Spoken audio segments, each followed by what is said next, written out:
Straight trash.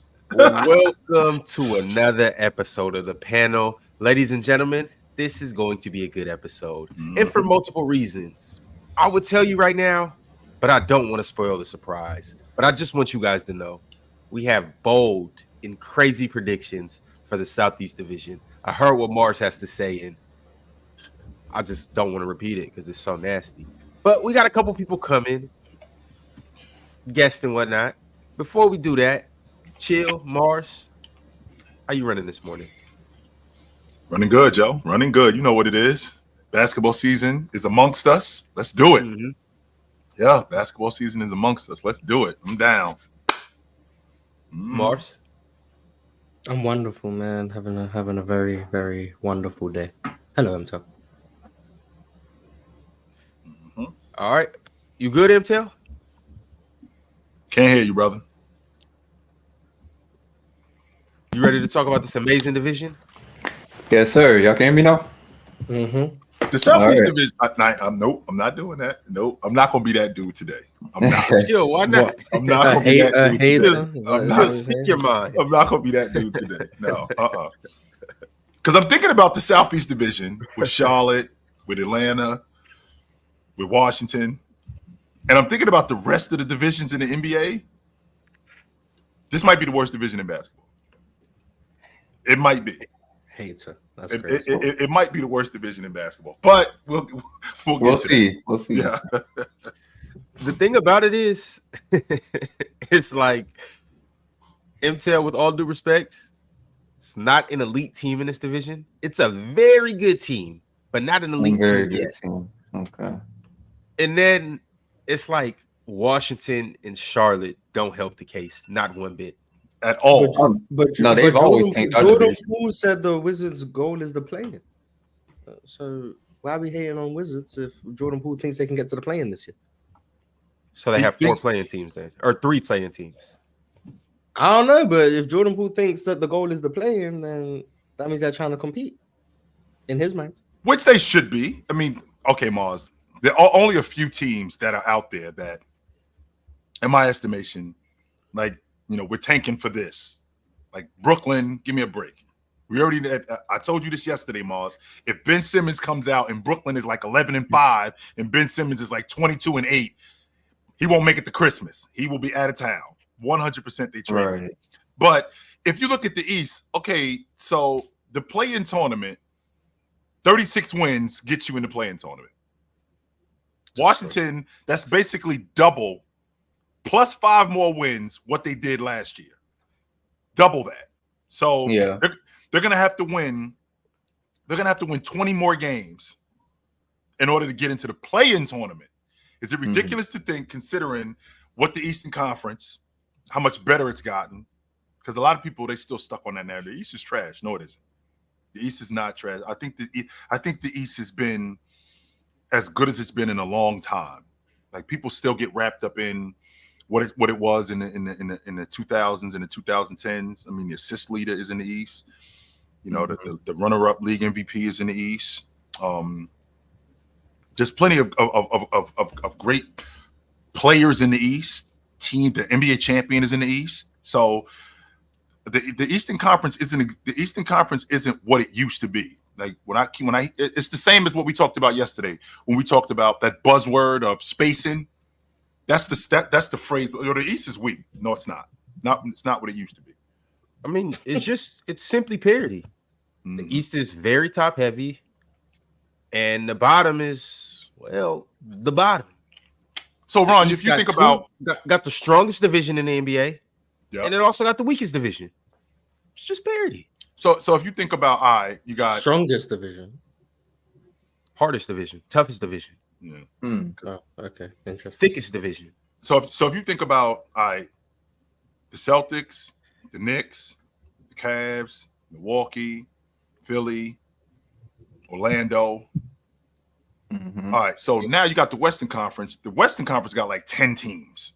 Because I personally think this year we're gonna have what we had in like 2012, where it's gonna take 50. It could take 50 wins to get in the playoffs. That could I know that sounds ridiculous, Mars, but I mean 46 wasn't enough last year. Yeah. So it may very well take 50 wins to get in the playoffs this year. So if I look at what's going on in the East with 6 teams, and then after that, I mean, then you got Miami, who I don't think that they're that far behind. So I think you got 6 or 7 legit teams in the East, as opposed to years ago when you may have had 3. I think that'd be we would be pushing it. Like if you had Cleveland, like for example in 14, 15, I thought that Atlanta team was a lot better than people gave them credit for. They just ran into Cleveland. That was the problem. They were 14 games. Yes, I thought they were a lot better than people gave them credit for. It was just that they ran into Cleveland. That was the problem. They were great against the Western Conference. They dominated the East. They just ran into Cleveland. That was their biggest problem.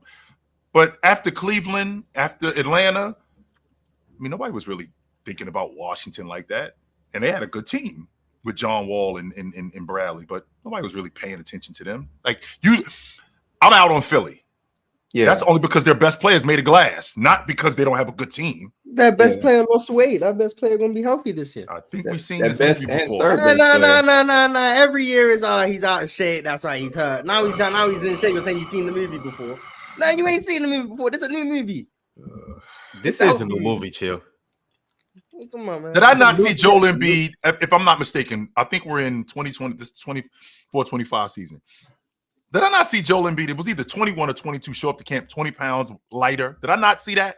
But this one's I'm 100% confident I saw that. And did I not see him blow a tire again in the playoffs? Did I not see that? But chill, you and Mars, y'all trying to tell me, you dudes trying to sell me rotten fruit, and you trying to clean it up, and it's not happening. Nah, it's the new movie. Yeah, and it's chill. It's like. Now, Mars, I know you don't think it's the process. I'm still in favor of the process. This is like the process, not chapter, but part 4, maybe part 5. Boy.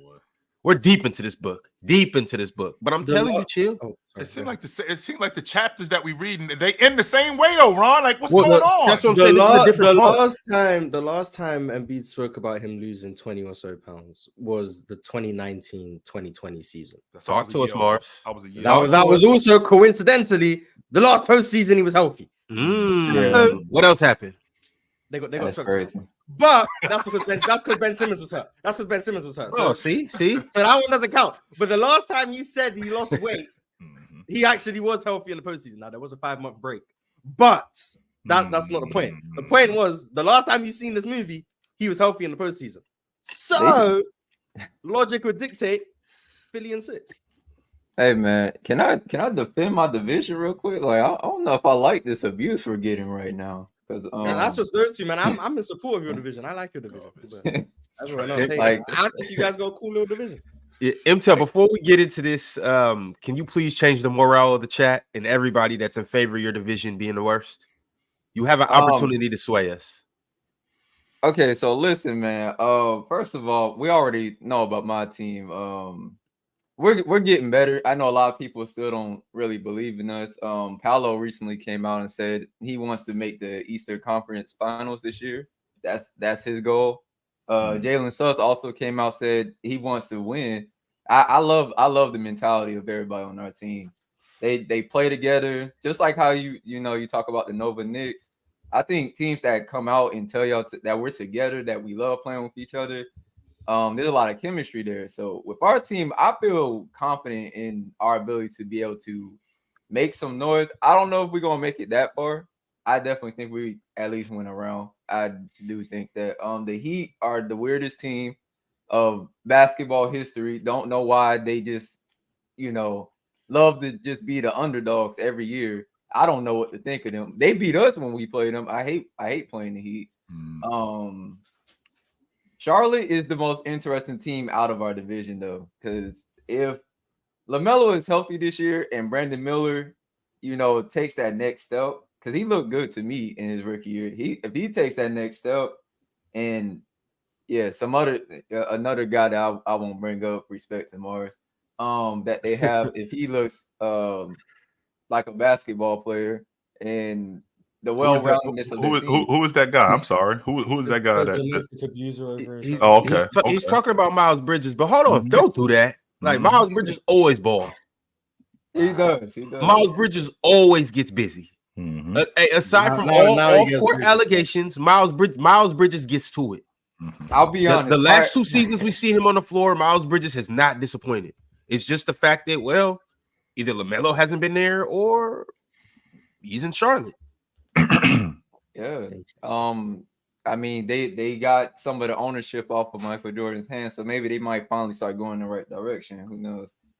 He just needs to stop making any picks for them. He needs to stop whispering picks. He needs to stop thinking picks. He needs to stop going to sleep and waking up in Charlotte. Like that starts happening. Get Jordan out of there. Yeah, Jordan got out of there. Get Jordan out of there. Great player, man. One of the best of all time. We know 1 or 2, depending on how you feel, but that's just as a basketball player. Don't Jordan move to Houston. Hey, yo, what was that for? I mean, that's just a city I think he'll enjoy. Immediately, if he goes to Houston, they're immediately getting off of Thompson for no reason. They're getting rid of like Sengun. He's out of there. They're just tossing players away for no reason. If he gets there, Jordan coming into Houston and throwing a monkey wrench in everything y'all build. Why are you making up this weird hypothetical? Let's get back to the East division. Right. I like what's going on here. This is actually a good time. Well, come here and burn my house down. What are you talking about? For no reason.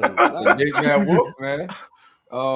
But no, Charlotte is the most interesting team in our division. I can't defend the Wizards. I'm not gonna lie. Get them off the floor still. Every division has to have a bad team. Well, the NBA has to have a bad team, so it's in that division. It's tough. Yeah, and then the Hawks is I believe in Charlotte more than the Hawks this year. That might sound kind of crazy, but the Hawks, I really think it depends on that synergy of their rookie Jalen Johnson and Trae Young. I'm curious to see how they mesh together. We'll have to see. But I think it's a mentality thing for Atlanta. Like if their mentality gets better, well, same thing you could say for Charlotte. If they all just like start thinking like we want to be professional basketball players, I think both of those 2 teams could actually be a lot stronger in our division. And we could turn from having, the debatable worst division every year to, actually having a good division. Imtel, did you say we want to be professional basketball players? Yeah, they do have to want to be professionals. Yeah. That's a culture thing, though. I think that's more of a culture thing more than it is anything. I mean, these guys don't come in not wanting to be pros. They come in wanting to be good. I think that they come in wanting to learn how to be pros. And I think that it's the organization immediately that shows them whether or not they first class, whether or not they're going to be good. Because a lot of these guys, that's why you see them leaving where they are, because like you dudes ain't serious around here. Now, to the point of the players, a lot of these players, when they come into the game, I just want to get to that second contract because I want to show that I can play. Right. So winning isn't that important initially. Some of these young guys get lucky and they get on crews that win immediately. But then there's a lot of these guys who they get on crews that are bad and we're building something. So in the process, I'm trying to get to that second contract. And then after that, maybe I should start winning now because, I've been in the league 6-7 years and I haven't really done much in these 6-7 years in terms of winning. But, I'm in the top 10 in the league in scoring. I'm in the top 10 in the league in assists. I made the All-Star team a couple of times. Meanwhile, my team is garbage. Why is my team garbage? Because my organization that I work for, they're not doing anything to build around us. So a lot of that stuff is empty. So the point I'm making is that a lot of these players, when they come into these organizations, I think they come into it wanting to be pros. It's just a matter of how they're being built around. Yeah. I would say to that point, another thing that you have to look at, I think it does start from the coaching staff. Yeah. We seen it immediately in Houston once they got a coach that coaches with some actual passion. They instantly turned around. We went from looking at the Rockets and being like, all right, what are they doing? To now it's like, okay, they're not just just playing basketball. They're actually playing basketball, if that makes sense.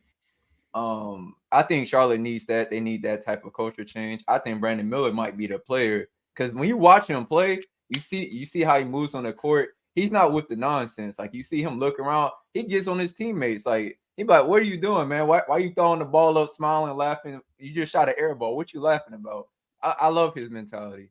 I think you need more players like that. You need a coaching staff that's talking about we want to actually play basketball, not just get a check. I think that's the problem with a lot of teams that's like, find themselves always at the bottom. It starts from the culture. That's all. Mars, since we're on that subject of coaching, I never got your thoughts on Udoka because I'm thinking about what your crew looked like before Udoka got on the crew and how much different it is now. He's one of the main reasons why I think y'all are top 5 seed in the West. How you feel about y'all coach? I mean, when you've gone through the trauma of Steven Silas, I mean, anything just looks better than that. So, like, he was coming into a situation where, I mean, we already knew he was an NBA head coach. He just sat out a year because of his off-court antics, let's say. Right. But he was always going to be better than Steven Silas. But I think the ability of him to the thing I value, I think I said it during the season, just the accountability he holds everyone to. Particularly the young guys. I think that's what I value a lot. Those Steven Silas years, it was basically just these guys run free, do whatever they want. There's no consequences. They're not playing for anything, but making every game feel like we're trying to win and we're playing for something. And if you're not doing your job, you won't play. All of those things, I think it built up a mentality and a resilience that everyone knew that they weren't guaranteed anything. Right. And I think that was huge for young guys' development. I mean, we saw Jalen Green struggled for like 3-4 months trying to deal with that. He wasn't closing games because he was making bad decisions and he wasn't providing defense and all of those things. So his minutes ended up going down. But then when he figured it out, he started to play more. He got more freedom, got let off the leash a little bit more. Jabari Smith went through that where he wasn't closing some games because he wasn't competing on the glass or he wasn't doing his best on defense, all of those things. And even Sengun didn't close a game, I want to say, against Brooklyn because he just wasn't a good matchup. He was in foul trouble. So even our best player was someone who wouldn't close games if he wasn't providing what he needed to provide. So they're not being a situation where it's like no one's above the rules, if that makes sense. No one's above what we're setting here. I think that was huge for the team. Then just defensively bringing in an identity and bringing in the competitiveness, whether that be from Dylan Brooks as a veteran, Jeff Green, Fred VanVleet, then having the athletes we have being able to utilize that and making us a top 10 defense with what would many would argue is a not very good defensive center in Sengun. I think that's a testament to his coaching. And then he's also said that he couldn't really like use the offensive playbook he wanted to because he didn't have a lot of time to implement what he wanted to offensively. So it was a lot more simplistic. But he said that this season is going to be more in depth, more what we want to achieve on offense, so faster pace, more complex schemes, all of those things. So I'm really excited about what the future holds of Ime Udoka. I think he's one of the best coaches in the league. I don't know where. I'm not going to be like, oh, he's top 5, and then you name 5. I'm like, okay, maybe he's 7. But I think he's one of the best coaches in the league for sure. And I think a young team having one of the best coaches in the league, having a coach who really is very, I wouldn't say authoritarian, but definitely knows what he wants and isn't going to take anything less from what he knows people are capable of. I think that's huge for a young team. And I think I don't know like a whole bunch about Charles Lee in Charlotte, but everything I've heard about him in terms of preaching defense, accountability, making sure guys play the right way, it seems they're going down that route as well with Charlotte. So Charlotte's a team I'm optimistic about. That doesn't mean I think they're going to win 50 games, but I think they're going to be better than they were last year, even if that doesn't show in the win column necessarily. But I think they're going to be better than they were last year. Whether or not they're trying to compete to not do anything other than Cooper Flag, I don't know. But I think trying to win and actually winning are two different things. A team can be competitive in games and then still ultimately be tanking. And I think that's better than a team that is just bad and keeps losing. I don't think you develop just by getting smoked. I think you have to be in these games and compete. And you have to be doing. Getting my ass kicked is not gonna help me win. Yeah, like I get. No. Everyone's like, "Oh, these young guys need to play for their development." But I'm like, if you're losing by 60, like you're not really. No, that's not helping. If you're playing the that's wrong why way, vets are necessary, though. I agree. Because the vets are gonna teach you how you're supposed to win, why you're losing. Like it's different to get beat up and just be like, I just got beat the hell up. I didn't know what to do. As opposed to having a trainer in your corner being like, yo, if you would have ducked that punch, if you would have been a little patient right there, or if you would have just jumped on him from the beginning, you would have had a better shot at winning. The vets teach these young guys the tricks of the trade and whatnot. These vets might not be that good. Like guys these guys are pretty good. I'm just throwing them out there because they're the first two guys that came to mind. Like in Golden State, for instance, you got Kyle Anderson and DeAnthony Melton. Those guys can help. Those two guys specifically can help Pajinski and they can help Kuminga by teaching them certain things. I played with these guys. I learned this from this coach. I when I was in your shoes, I was doing this. Don't do that, because if you do that, you're going to be a journeyman, or you're going to be out the league, or you're just not going to play, or you're just ultimately not going to be better. These vets are important, and that's why I was saying what I was saying about Detroit last year. I wasn't trying to shit on them young boys. I wanted to see them do good, but I was trying to tell Damo adamantly, they don't have the proper vets to help these young boys get better. This year, it could be a little different. I don't think they're going to win 30 games like you guys said, but I do think the vets help those young boys turn the corner and start learning how to win, but ultimately learning what not to do to lose games. When I look at the Charlotte Hornets, it starts at the helm. I mean, their coach, don't get me wrong, Coach Charles Lee, who's been in the league for a while, being an assistant for a bunch of years and then getting the head coach job, they kind of didn't know what they were doing in Charlotte because it was basically a round table of coaches. But now that they have picked a guy to grow with this young squad, I think he can implement some discipline. The problem that we have on this crew is right at the helm at the lead guard spot. LaMelo Ball got to stay healthy. I think he's played 50 games in the last 2 years. That's not going to get it done for a team that's trying to develop. Yeah, Miles Bridges fumbled the bag when he got into that nonsense, but he's also a guy who, when he initially turned down that initial contract, he was one of the better players in the game, and he bet on himself, and it was working. It was LaMelo Ball who ended up getting hurt. Once he got hurt, that kind of threw a monkey wrench in everything that they were doing. So now we come in with LaMelo being healthy. I put him on the same level with Trae Young in the sense of his shot selection, what it could do for his unit. It kind of throws his unit off a lot. His ability to pass, I think it's up there with some of the better players in the game. I won't argue that. You got your big man in Mark Williams.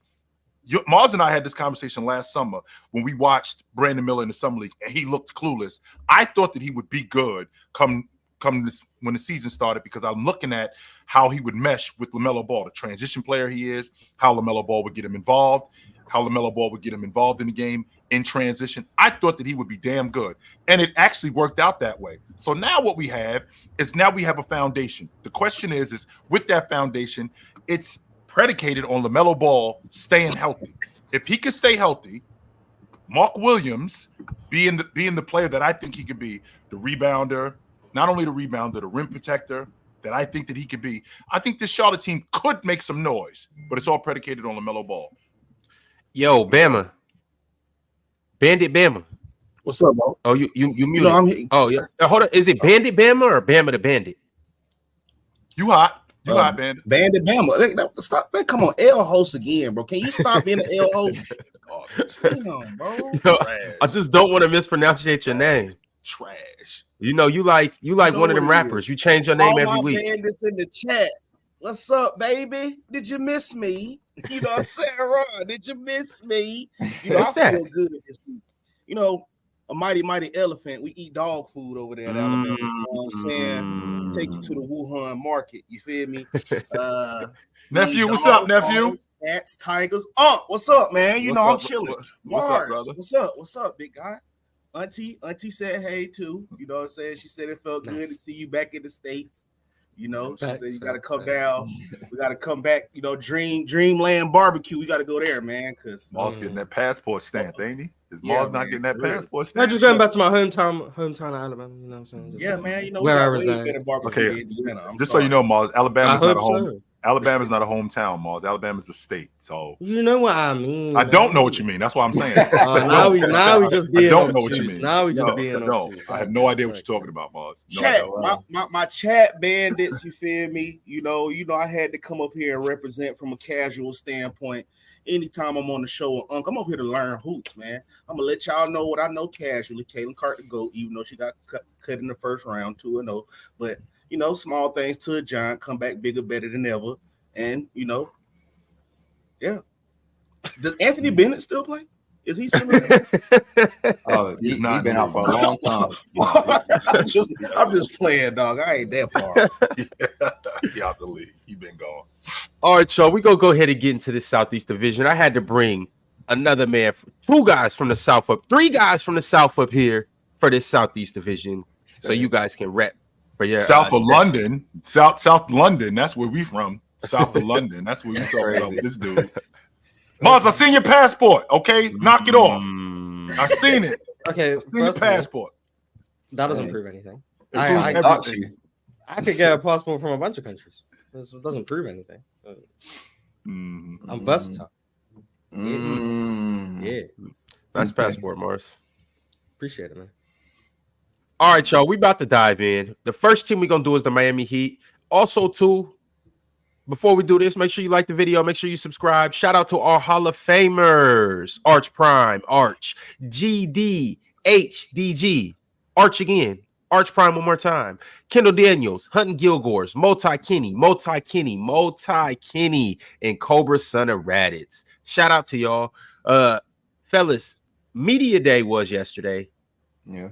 And we got a lot of good pictures, videos, comments, all of that good stuff. So sprinkled throughout this episode, I'm going to be relaying a lot of these messages and pictures, and I want you guys just to comment on them briefly and let me know how you feel about it. But before we do that, Gaines with 2 Z's, Gaines T said, can we take a moment to salute Dikembe Mutombo? RIP to the great ambassador. Yeah, we did that yesterday, man. We bigged up. Not that we can't do it today, but we definitely bigged up Mutombo. And the thing that I talked about the most is the human that he is. He was a good dude, Joe. More than anything, he was a good dude. And like when you a good human, like a lot of the other stuff when it comes to your game, you know, that kind of coincides with you. And he was a real good dude. 100% he was. And so in light of Dikembe Mutombo, his recent passing, I want to continue the stories and, you know, continue to push his legacy forward. And yesterday during Media Day, LeBron actually had something to say about a story with him and Dikembe Mutombo. So let's go ahead and hear this. Hear what the king had to say about Dikembe. Memory of Dikembe Mutombo, he fractured my face on my birthday in Cleveland with an elbow. I never even got an opportunity to like tell him about that. But yeah, I don't remember how old I was in Cleveland, my first stint. And I think I was turning 22, maybe. He was in Houston. You guys can do the research. Yep, he was in Houston. And I went to the hole and caught one of those Dikembe elbows. And if anybody know about the Dikembe elbows, they do not feel good. He fractured my face, and I went to the hospital that night, and I wore a mask for a little bit. Yeah. That's why he wore that mask. That is my memory of Dikembe. I remember that. Yeah, I do remember that. Yeah. Let me guess, you was at the game? I was not there, Mars. No, I wasn't. But I do remember that. I forgot that he wore that mask. That's why. Was that Black Mask, Bron? No, that was in Miami. Yeah. That was in Miami. That mask, bro. Yeah, Black. Hey, that's a different player. But that mask, bro, was going crazy too. Mm-hmm. That makes sense. I remember that now. Yeah. You know, as a casual, I think that phase of LeBron was the first 7 years. He was like ridiculous. Crazy. Man, they was having too much fun. I feel like that was the best phase of LeBron to me. Maybe like he was more efficient in Miami, but that first 7 years, he was fun to watch, man. As a casual. Not Bama. I actually agree with you. That's my favorite stint of LeBron. And nephew, if I'm being honest with you, when I couldn't care less about the Cavs until they got James. That was the only reason why I was watching them. That was it. That from them first 7 years, yes, I was only when I turned on the Cavs games. Yes, it was because of him. And in the 2009-2010 season, my cousin thought that I was coming to see him. I wasn't. Oh, wow. I wasn't. No, that's crazy. Chill. Does he know this? Yeah. Hey, man. Oh, okay. Mm-hmm. He thought I was coming Dion to see Waiters, him. man. I wasn't. Mm-hmm. Real hoops. Yeah, man. I didn't tell him that initially, but no, that's really why I was Did you have to like ease that on him? It kind of came out. It wasn't something that, you know, You was like, I'm excited to see LeBron. It wasn't so happy I got the chance.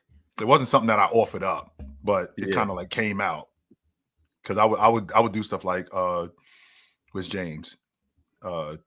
Is James gonna be here?" Stuff like that, where it started to become apparent. Like, this dude is my cousin ain't here to see me. All right, so I know why he really here. So, little did he know one day it was gonna be James Jordan Jabbar. Yeah. Hey man, chill. You knew. I did. But all right, y'all. The Miami Heat. Let's go ahead and get into it. I'm gonna go around the room and I'm gonna ask you guys how you feel about the Miami Heat. What are your predictions this year for the Miami Heat? Where do you think that they'll finish in the standings? And who are you looking most forward to seeing from the Miami Heat? Oh, chill. I'm gonna let you kick us off. I know you feel strongly about the Heat about certain ways, but talk to us. I'm in the minority when I'm ready to move off of buckets. I'm in peak Bam years. I'm not in prime Bam. I'm not only in prime Bam years. I'm in peak Bam years. I'm ready to move off of buckets, and I've gotten everything that I'm going to get out of him. He's been here 5 years. We've been to the NBA championship twice. We've been to the Eastern Conference championship twice. I'm sorry, 3 times. And we've probably gotten everything that we're going to get out of him. With that being said, he wanted a contract extension of $110 million over the next 2 years. Pat Riley couldn't see paying Jimmy Butler $55 million at age 37 years old when I'm only getting barely 60 games out of him. That's going to go down as he gets older. With that being said, I got a 20-10 elite defender in Bam who I feel like needs to be turned loose by Eric Spoelstra, and I think that he could do that. I think that you have to upgrade at the lead guard spot. You guys have been telling me about Scary Terry. I think that you guys can do better. I do think that you got your small forward of the future in Jaime Jaquez. I love everything about him, his toughness. He can defend. He can actually knock down open shots, and I think that that's going to get better. I think you got your 5-man of the future in Ware. Now you can move Bam to the 4. So I think your front court is solidified with that. When you got Jaime Jaquez at the 3, Bam at the 4, and you got Ware at the 5. I think Tyler Hero is the most effective when he's playing off the bench and he's in the rotation. I think that's where he's the most effective. I think when he's playing as a starter, I think you asking him to do more than what he actually is.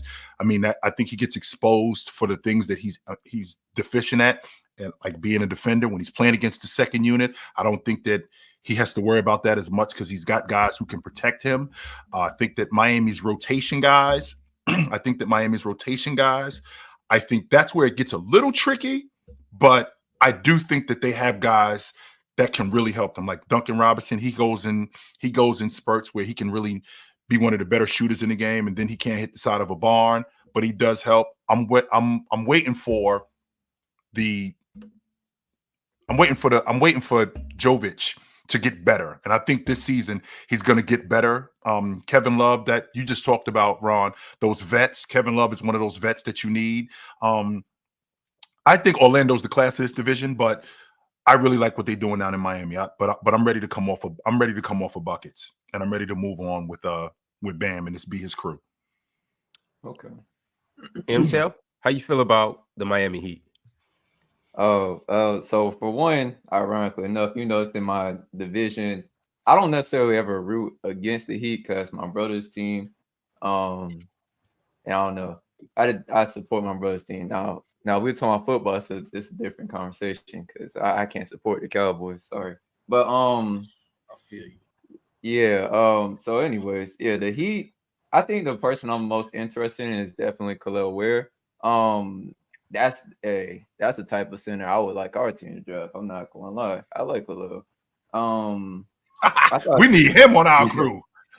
Yeah, and listen, man, Wendell is my dog, but sometimes I look at some of his deficiencies and I'm like, dang, we could be better if we had like this small thing. If he could do this one skill better, it would really help. But yeah, Khalil's definitely one I'm looking most forward to. I kind of agree with you, Chill, with I think it's Tom with Jimmy Butler.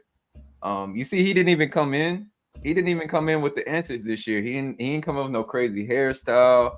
He wasn't rock and roll Jimmy. He's not slip and slide Jimmy. He's not doing none of that. He just, came in as Jimmy Butler this year. I was kind of surprised. I'm not. That's because Pat Riley is tired of Jimmy Butler's BS. And Jimmy Butler knows he's walking he's on a short leash. He knows he's straddling the line. So Jimmy Butler's. I think we're gonna see Jimmy Butler be very professional this year. That's what I'm thinking too. But I don't know I don't know. Jimmy Butler's the wild card of the team, but I kind of agree. I like seeing Bam go ahead and start going into that leader role. I know some people is getting excited about him shooting corner threes in the Olympics. I think that's fake 3-point shooting, but we'll see. Jaime Jaquez, I love him too as a player. Yeah, I'm that's really the two people I'm most interested about. I ain't gonna lie, I think the Heat might walk out and be a 7 seed again. 7 seed? Yeah. Okay. Do they have action at beating y'all and finishing at the top of the division? Oh, I mean, they got a chance. It's just I don't know how serious they're gonna take the regular season. So our team is gonna take it serious. They have to take it serious to get past us. So we'll see. All right, Bama, talk to me about the Miami Heat. Jimmy Butler, Bam, and the gang. So I got a few questions. You know what I'm saying? I love asking questions. Because I'm confused a little bit on certain things. I do agree. It might be time for Jimmy Butler to go, but at his age, in football, once you get a player like Bam that comes out and lets you know he's the staple of the offense or the team, you try to get a little bit younger around him. You know what I mean? So if you get a good quarterback, you try to get a little bit more younger at receiver and running back, right? So who can you get if you trade Jimmy Butler that could give you some valuable minutes? And B, on the flip side, did they really get Jimmy Butler and the boys help? Because I remember hearing something like, wasn't that like the first team with like no first round draft picks to ever make it to the Eastern Conference Final or something? Like, why is that a thing of a championship team? Not first round draft picks, undrafted guys, not just even worse. Why is that a thing in the NFL? You see, I mean, in the NBA, like that seems like you're trying to prove a point that you just this magical cook. Like that shouldn't even be a thing, especially when you're going against teams with guys like Jason Tatum and all these first round draft picks. You see what they look like, and these the guys that you want to beat. Like, I feel you what you're trying to do. Like, oh yeah, I'm Pat Riley, ultimate coach. I got Eric Spoelstra, you know what I mean? Whatever. But did y'all really invest in trying to win a championship if that's all you can get up out of them? And then on the backside, who can you get for Jimmy Butler at his age and stuff like that can come in and give you valuable minutes? Call up the Jazz and ask for Colin Sexton. You already run the offense through Bam. And with running the offense through Bam as your primary distributor, they run a lot of dribble handoffs. They run a lot of pick and pop, a lot of pick and dive. Colin Sexton might not be the passer that I would like him to be, but I think that he could pass. And I think that could change with being with Spo, with the way the ball moves and the defender that he is, how he competes on the defensive end. Why not? Because I think he's better. I think he's better than Scary Terry. I do. Oh yeah, of course. You know why? That's why. Oh, he a Bama That's where guy. he played. Mm-hmm. Of course. Yes, he did. Of course. Ben, I don't think we question. Chill. Colin Sexton cool. I'm not gonna knock Colin. He all right. Yeah, Trey. But if we coming off of Jimmy Butler, I need something a little more heavy than Colin. That's what I was saying. Maybe we can get a third team involved in this. Like, it's not just going to be Utah straight up. Maybe we can get a third team involved in this to move off of buckets. If we coming off of Jimmy, I need somebody. They don't necessarily have to be better than Bam, but they gotta bring a scoring punch, and they gotta be able to help facilitate. Because I'm expecting Bam to hold it down offense or defensively. But I'm also expecting him to take a bigger role offensively. But I need somebody that's going to come over just in case Bam doesn't take that next step offensively to come in and give us 20 a night and just provide us with some other things. I'm not necessarily saying you got to be an all-star or the best player, but I need somebody to come in and really, really bring us something. I'm not looking for a young player to develop in 3 or 4 years. I'm not looking for any of that. I need somebody right now that can come in and step in and do something. I'm thinking of somebody like potentially Zach LaVine. Let's go get Zach and maybe Kobe or something like that. It'd have to be a 3-team trade because I know what's his name doesn't want to. Jimmy's not going to want to be in Chicago, but like a Zach and Kobe It's like, Kobe, you come in and run this point guard. Zach, you come in and average 20 points a game. I'm looking at somebody like, I don't know, maybe we could go get Darius Garland. I don't hate Darius Garland. That might not be too bad. I don't think Cleveland's coming off of him. Cleveland is trying to do something serious. I don't think they're coming. I don't think they're coming off of Darius Garland. Donovan, Zach. Well, you was just saying that they shouldn't be playing together. Donovan and Donovan. No, you actually like Donovan. You actually like Donovan and Darius. But a lot of people don't. Mars is the one who doesn't like the small backcourt. See, okay, so you break that backcourt up. You put Jimmy with Donovan and Evan and big fella Allen. I think that works for Cleveland. But also you get a point guard down there now with Bam. He can help facilitate to get Tyler Hero off. He can help get Duncan Robinson off. Good fit next to Jaime. I don't think that's a bad move. But what I'm saying is I want a young player that can come in. Not only are they young, but they can contribute today. They're ready to go right now. I don't have to do too much developing. Obviously, they can get better. But as of right now, you and Bam are a 1-2 punch. And then we got Tyler Hero on the side doing what he does. Hey, now we rocking into the future. I know you ain't rocking with developing, but ain't that's what they expecting the Khalil kid, the kid from Indiana to do? When Bam come out, do the other things. I ain't talking about just put up 20, but I'm talking about the other things. Rebound, set the rim protection. Ain't that's what they expected him to do? I know you don't want to develop, but I mean, that's what they're expecting out of him, Ron. Yeah, so I'm not necessarily saying I don't want to develop. My thing is Bam's window is where it's at. Now, I love Khalil Ware, and they're going to have to develop him because he's on their team and he's a rookie, and they just drafted him.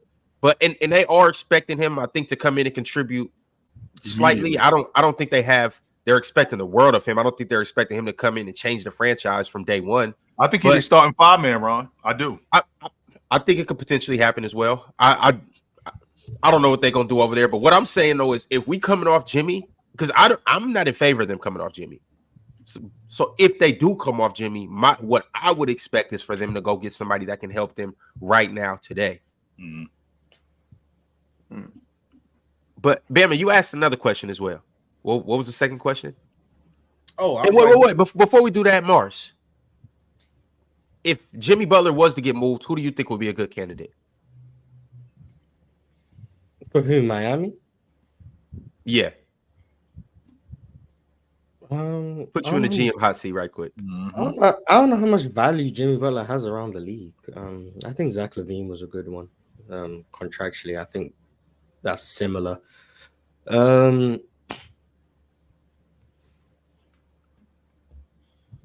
Maybe if you're the Timberwolves, you flip Julius Randle and then send Jimmy Butler back to Minnesota. I don't know. I'm not mad at Bam and Julius. A lot of people might hate that. I'm not really mad at that. Yeah, I don't know what Jimmy Butler's value is around the league, and I don't think Miami's getting off of him. So I think we're talking in hopes and dreams, I guess. But I think they're just gonna run it back with Jimmy, Bam, Tyler Hero, Terry, who wasn't there last year in the postseason. And then Jimmy will have his player option for next year. I think if they are going to move him, it will be next season when he's on the final year of his contract, because then it's just seen as a salary dump, kind of. Not to disrespect Jimmy, but I think his contract is just so large. That's probably what he's being viewed as right now, trade-wise. So I wouldn't move him personally. Yeah, the chat's throwing out a bunch of interesting trades as well. For Jimmy for Bradley Beal, a couple people said that straight up. Somebody said Jimmy for Dame. Jimmy for Ben Simmons and Nick Claxton. But we'll just have to see. Mars doesn't think they're coming off of Jimmy. I don't think they should come off Jimmy. Chill thinks that they need to come off Jimmy. So we'll just have to see. But Bama, you had a second question. What was it? I just said I felt like the Miami Heat never really built around Jimmy and Bam, especially using them undrafted players. I don't like that. You know what I mean? It's cool. It's a cool story to hear about, but I just feel like, bro, like that's like an ego thing, because like even if you look at it in college football with Clemson, I don't want NIL players, and you see how Clemson look like, yeah, they winning games, but you know that team would be a whole lot better if you start spending money on players. So it's like when I think about the NBA, I'm thinking about how much better they could have been if they just would have paid for one of those high market guys or whatever the case may be on top of. You see, I'm saying you see the Suns doing. I know it ain't working like that, but I mean, shit, bro. Like it is what it is. That's what. So you looking at? It was only one season, Bama. So they could have. Bama. So your logic is they could have done a better job in getting buckets some better talent, considering what they had. They was in the NBA championship. You know, they drafted Tyler Hero. They drafted Bam. These are middle first round picks. But then to get Strus in free agency, right? To get the kid that plays for the Lakers now, Gabe Vincent, to get him in free agency, they could have done a better job in getting some better talent around Jimmy Butler. But if you look at what the Miami Heat did, I mean, first of all, that crew had been together for a while, right? With Hero, with Bam, with Gabe Vincent, with Strus. They had been together for years. And, you know, when you're developing your young talent, the last thing you want to do, I always look at it like a chick. The last thing I want to do, Ron, is get this hood chick, turn her into a babe, and then give her to somebody else. I ain't trying to hear that. No, hell no. This is my chick, and I cleaned her up, and I'm trying to make her into something. So I feel like Miami was looking at the talent that they had developed in Max Strus, in Tyler Hero, in Tyler Hero, right? In Gabe Vincent. I mean, the fact that they had developed that talent and they were at the doorstep, we're expecting Jimmy Butler to get us over the hump. Well, Buckets has proven that, okay, this is as far as we're going to go with this guy as our number one. Don't get me wrong. You're going to have some luck when you win it, especially an NBA championship. You do need some things to go your way. But if Buckets is going up against Joker in the finals, if he's going up against James in the finals, I mean, how you feel about Buckets' chances? Even if you haven't seen the series yet, but you seeing Buckets as the guy and Joker as the guy. Because I've always been under the impression my best player is better than your best player. That's usually what it is when you get to the NBA championship. Yeah. Also on top of that, Bama, like, it's just, like it or not, it's the culture that they've built up. They go and get guys that were fairly good on other teams and bring them in, and they become better for the Heat. That's just kind of what it is. And I'm not saying it's for the better, but they just have a knack for getting guys and bringing the best out of them. Now, I mean, obviously, everybody wants lottery picks. Everybody wants number one draft picks. Everybody wants superstar free agents. Over this last 5-6 years, or really since Bron's left, that hasn't been their MO. But I like what they do, and I like this team actually. I don't have extremely high hopes, but I know, once again, just like all the other years, nobody wants to see Miami. And I have to be consistent, Chill. If I said what I said about Detroit, saying that they can't win because they don't have vets, I have to be consistent with my Miami logic and say they have a shot to win because they have vets. They have, I mean, when you look at it, they're one of the more experienced teams in the NBA. Yeah. And they're one of the more just seasoned teams. Guys that are 6 years or older are going into their 6 years or older, which that makes you a vet. They got Duncan Robinson. He's playoff tested. He's been in the mix since he got in the NBA. Right. Jimmy Butler, 13 years, going on his 14th year. Terry Rozier going into his 10th year. Right. Tyler Hero, he's one of their younger guys, but he's going into his 6th year, and we know how battle tested he is. He's been to 2 NBA championships. Josh Richardson going to his 10th year. Right. Alec Burks going into his 14th year. Yeah, Kevin Love going into his 17th year. Yeah. These guys are old, and they got adults. You got adults on the crew. I can definitely get with that. But you know, when you're developing guys and they're getting better, at some point you got to recognize, this is probably as far as I'm going to go with this guy. So I need to upgrade at this position instead of just holding on to what it is and getting the same result. I mean, that doesn't make any sense at all. At some point, you got to see, this is as far as I'm going to go with Max Strus. This is as far as I'm going to go with Buckets. And if I could get something at that time to upgrade at that position, I'd be a fool not to do it. I have to do it. That's what I'm saying, Ron. Like, because with the logic of what you're saying, with the developing the guys they already got, to me, you think you expected them to do something I ain't never seen a bunch of undrafted players do. Like in the crucial times, whether that's the Eastern Conference Finals or the finals, dog. When it get real condensed, you expecting them to be some they gotta develop, like they just gotta morph into, bro. Like I ain't never seen an undrafted player become just somebody that's you could count on to win a championship. And that's basically what you're telling me what the Heat doing right now. We gonna develop these guys, and hopefully when the time comes, they all go respond and turn into the monsters in the NBA Finals. When we ain't never really seen too many undrafted players do that. I mean, I don't, maybe y'all have, but I ain't never seen that before. I know when you get to the meat and potatoes of it, you gonna need some real go-getters, some real dogs out there off the leash, Cujos. Not know, oh, I just raised this from a puppy, and I'm thinking he's finna be something. Hold up, though, because I want to kill this whole logic of the undrafted players, because they have everybody that they're playing for the most part was a first-round pick. You got Jimmy Butler, or well, Jimmy Butler wasn't, but you got no, he was third year. He was third year. Okay, so first round pick. Now these guys weren't high first round picks. A couple of them were, but for the most part, these are first round talents. Jimmy Butler, Nikola Jovic, Tyler Hero, Jaime Jaquez, Bam Adebayo, who if I'm not mistaken, he was the highest out of all of them, 14. So he was a lottery pick. Khalil Ware. These guys, Kevin Love, these guys are all Nasir Little. I don't know what his role is going to be on this team, but he was a first round draft pick. These guys are first round draft picks. They weren't top 5 picks or number 1 overall picks, but these guys were very good players coming into the league, and they were supposed to be somebody, and they've turned out to be that. It's just Duncan Robinson and Haywood Highsmith, who I think. Yeah, like it's not a team full of a bunch of undrafted players. Like that's They're talking about the year they went to the finals, though, Ron. They had this ain't that year. It's a different year. It's a different year, different team, different group of guys. Like I said, I'm not mad at this team, and I do think that they can give the Orlando Magic a run for their money. I agree.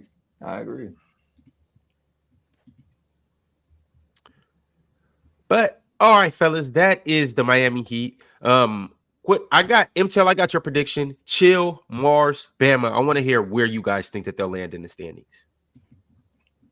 The play-in. I don't know where, but so anywhere from 7 to 10. Mm-hmm. Bama? I don't understand why Miami doesn't take the regular season as serious as. I mean, don't get me wrong. Don't get me wrong, Miles. I know that a couple of years. I think the year that they lost to Celtics, when they the 3rd seed, something like that. I think they were top 5 seed that year. I mean, the year they went to the finals in 23. That was the only time that they were a low seed. When they went deep in the playoffs the year before, when they lost to the Celtics in the East Finals, I think they were a top 5 seed. And I think they were the 1 seed in 22. Right, and then in 20, I'm pretty confident they were a top 5 seed. Mm-hmm. So the idea that this team is, they don't take the regular season serious, I don't know how true that is. I think there's just teams better than them, and they're old, like Ron said. So I don't know how much guys are going to play. So you mix teams better than them, plus old players who are going to need more rest, playing. That's just how I view it. So yeah. No one wants to play them in the playoffs, though. I agree with Ron on that. You'd rather not play Miami. So even if they're the 7th seed, I feel like the 2 seed isn't going to be particularly happy that they got Miami, but I still think that's where they're going to be. Give us Pacers first round. That's what I want. And Mars, with this Miami team, what are you most excited to see? Okay, you're not excited to see him. No, I'm not. There's not much I'm excited to see. I'm curious to see how much Khalil Ware plays. I'm curious to see Jovic's role. Excited? Nothing's really exciting to me about the Miami Heat. I'm just being honest. I'm a watcher because I enjoy watching basketball. We're excited. Yeah, I'm just curious to see how Jovic and Khalil Ware fit in. Curious to see Bam's offensive role, see if it's been expanded, but I'm not excited for anything. I'm gonna be lying if I said I was. I'm sick of that, to be honest with you, Ron. And Eli said something in the chat about the Miami Heat. I think he said something about, we just always hurt. The year y'all went to the NBA Finals, Kyle Lowry is the only dude that played under 60 games. That's it. Everybody else on that crew played. I mean, I think Max Strus played 80 games. Bam played 70 games. Oh man, Tyler Hero played almost 70 games. I think Buckets played almost 65 games. That I don't know off the top of my head, but the idea that this hurt thing. You guys talk out of both sides of your mouth with this. 1 minute you want to play 62, 65 games, and then the next minute you shouldn't be playing 80 games, but then you turn around and tell me that we hurt. Which one is it? You're not playing as much because you're managing, but then when you're not playing, well, we're hurt. When you're just not playing. I mean, and using the injury excuse, I was like, my team literally had rosters where it was literally Paolo and G League players, and we still almost won 50 games. So I mean, using the injury card, it only gets you but so far. Like they probably would have been a little bit better. Like they probably would maybe a few more games, but not to the extent they're making it sound like. They tend to make it sound like they'd be a 1 seed if people wasn't getting hurt. That's not the case. But think about this though, MTL. Like those 1 or 2. I mean, Cleveland, they were 2 games away from the 2 seed last year. Yeah. Right. So those 3 or 4 games that you miss, those 3 or 4 games that you end up not playing. I mean, that could be the difference between hosting a playoff series and having to go on the road. Yeah. I'm gonna say honestly, in the East, the funniest thing is there's a lot of teams. Well, by a lot, I mean like at least 4 teams that could have realistically won 50 plus games last year if it wasn't due to some injuries that happened. Right. And I think that gets underrated a lot. People love to just when they do the East versus West end, they just like to look at final records. People love to take context out of it. Literally, our team should have won 50 games. We were missing Franz for literally, well, I think it was like 2 to 3 weeks at a time. We were missing Wendell for almost like half the first half of the season. Markel, when he was a starter for us, he was missing like every game. Honestly, obviously, y'all know how I feel about J.I. J.I. literally played every other game, every third game, every fourth game. When he played, we was winning. When he didn't play, sometimes it just wasn't like that. But just that little bit of gap right there, we could have been a 50-win team. Like you said, Cleveland could have been a 50-win team. I can't remember. Were the Bucks a 50-win team? No. I think, yeah, I was another team that could have won 50 games last year. But, people love to, they like to nitpick with that. Like, I hate looking at the final record and just taking context out and just be like, oh, garbage. Garbage good, garbage. I hate that. I really do. Facts. The Pistons were good, man. Facts. I'm trying to tell people. Trying to tell them. As you guys do know, it was media day. We're talking about Miami, so let me go ahead and put the man himself on the screen.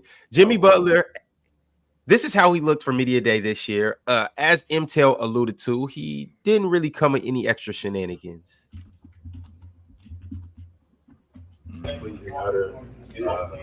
Not my way because of what has transpired. But I'm here, normal hair, no shenanigans.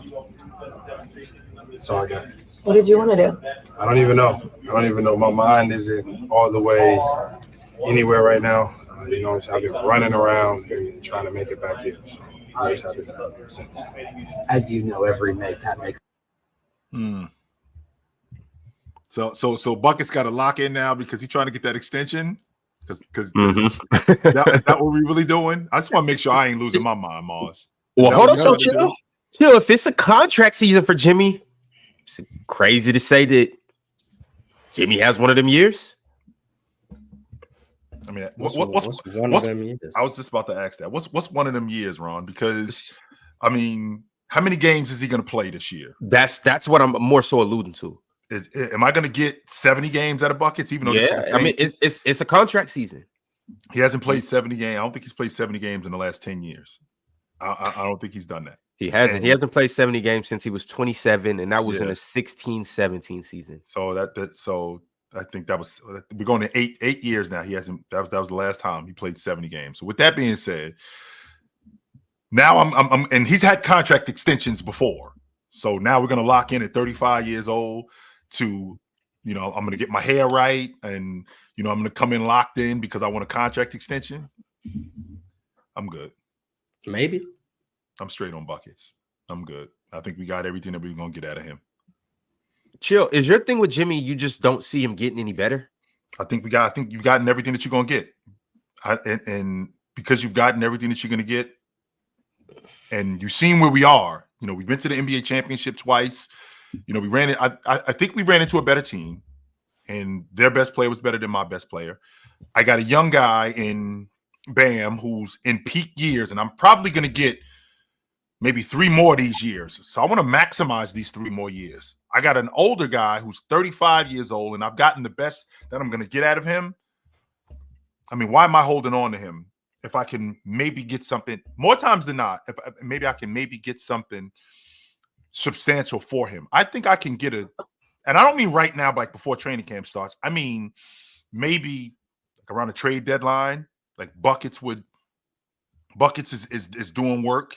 You know, I can dangle him in front of one of these teams, and I can maybe get a 1 and maybe get a 19 a game league guard, something like that.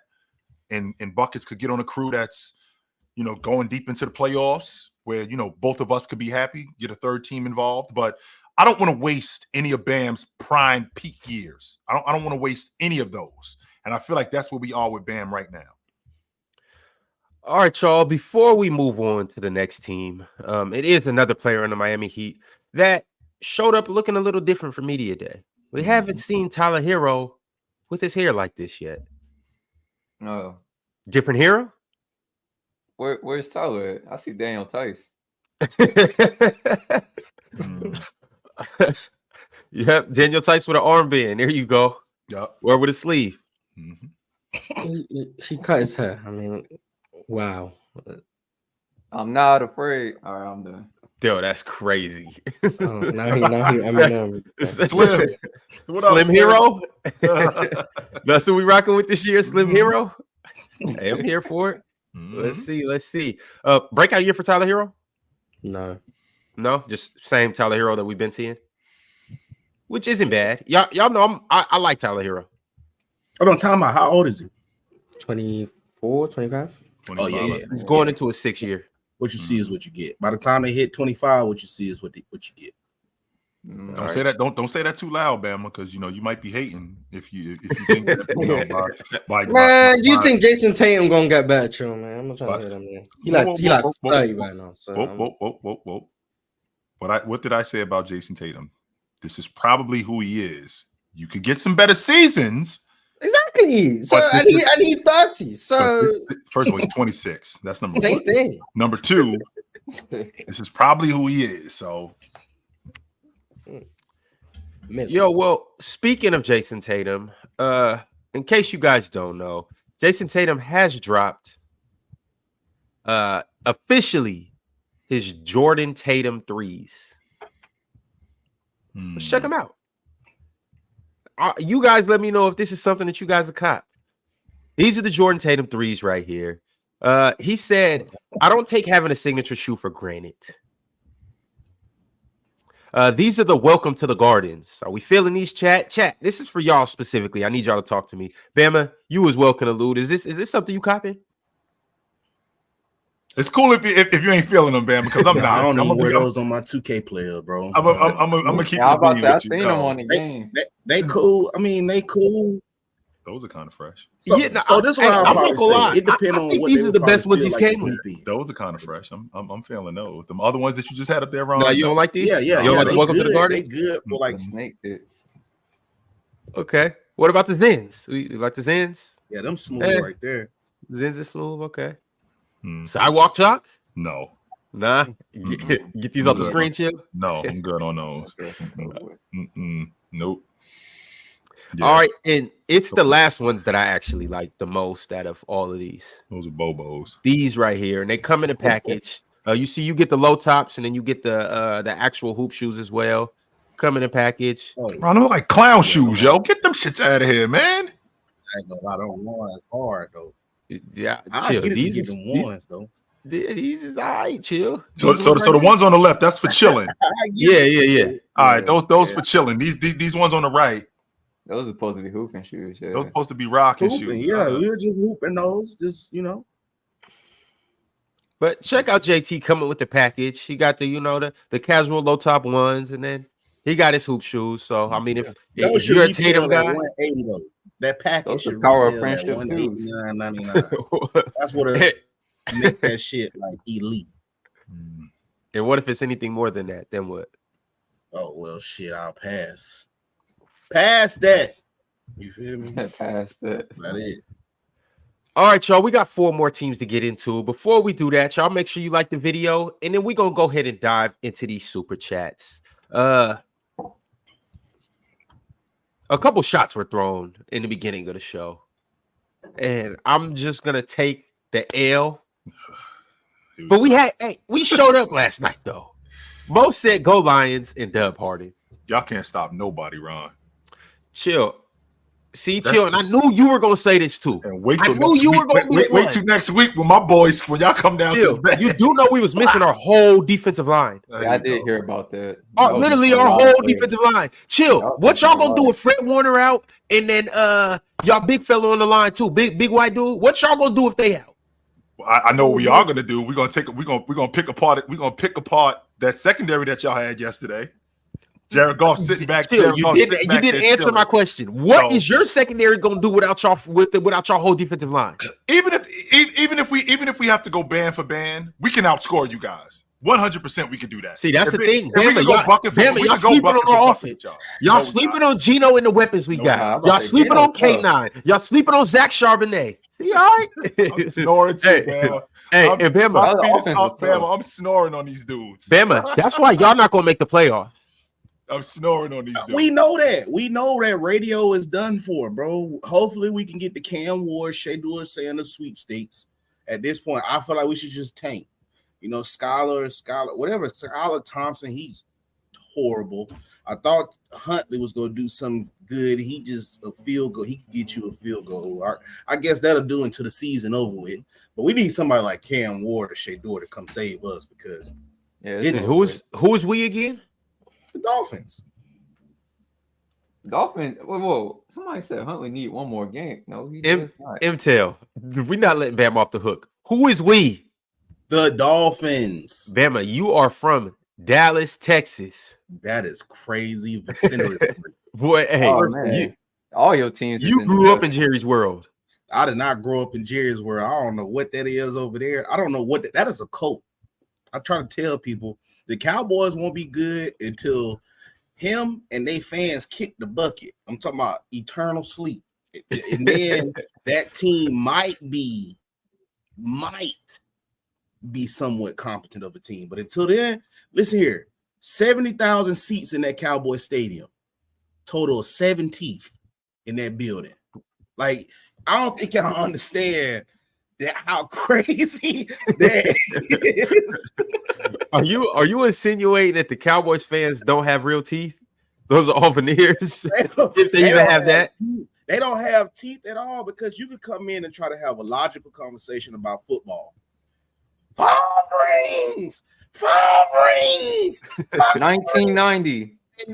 Bro, listen here. It's going on 30 years. 30 years since they've been to a championship. And then when they lose, they kick you out of Xbox parties. They turn their phone off. Everybody hating on us. But, bro, we was literally just trying to talk honest game of football. Who do we think that's going to win? Then they come up here and they do these little blank stats where they dark out the player and they be like, hey, who would you rather have, quarterback 1 or quarterback 2? And then they'll do that dumb shit where they're like, well, quarterback 1 is Dak and quarterback 2 is Patrick Mahomes. And it's like, bro, that is the think, guys. Think. There is no way that you could just sit up here and just go based off of stats. You'd rather have Dak over Patrick Mahomes. But they'll sit up there, look at the stats, and you sit there and tell them, well, y'all offense is just, listen here, I was watching the Cowboys play the Saints. They was getting blew out, and Dak had the same amount of passing yards as Derek Carr. I was like, this is what it is. He has figured out a way to catfish everybody. He is going to get his numbers to where you going to be like, oh, it can't be that. But, bro, I'm watching y'all getting dubbed right now. Get off the sticks. But some way he has 250 passing yards. 3 touchdowns. And I'm like, bro, the score's like 48-24. I'm like, bro, it's no way. But yep, Cowboy fans will believe it. Every year is their year. No matter what they do, they don't make no additions in free agency. They don't draft good, but every year is their year. Then they come with an off-the-wall free agent player that plays DB. top 10 DB in the league already. You've never seen a worse fan base. You've never. I'm telling you that right. And this includes football, and this includes football in Europe. You've never seen a worse fan base than the Cowboy fan base. You've never seen it. I promise you. Horrible. Every year. It can't be worse if it's only seven total teeth in the stadium. The last time they won the bowl game, and this is the last time they went to the NFC Championship to get to the bowl game. I was a senior in college. Yes, Mars.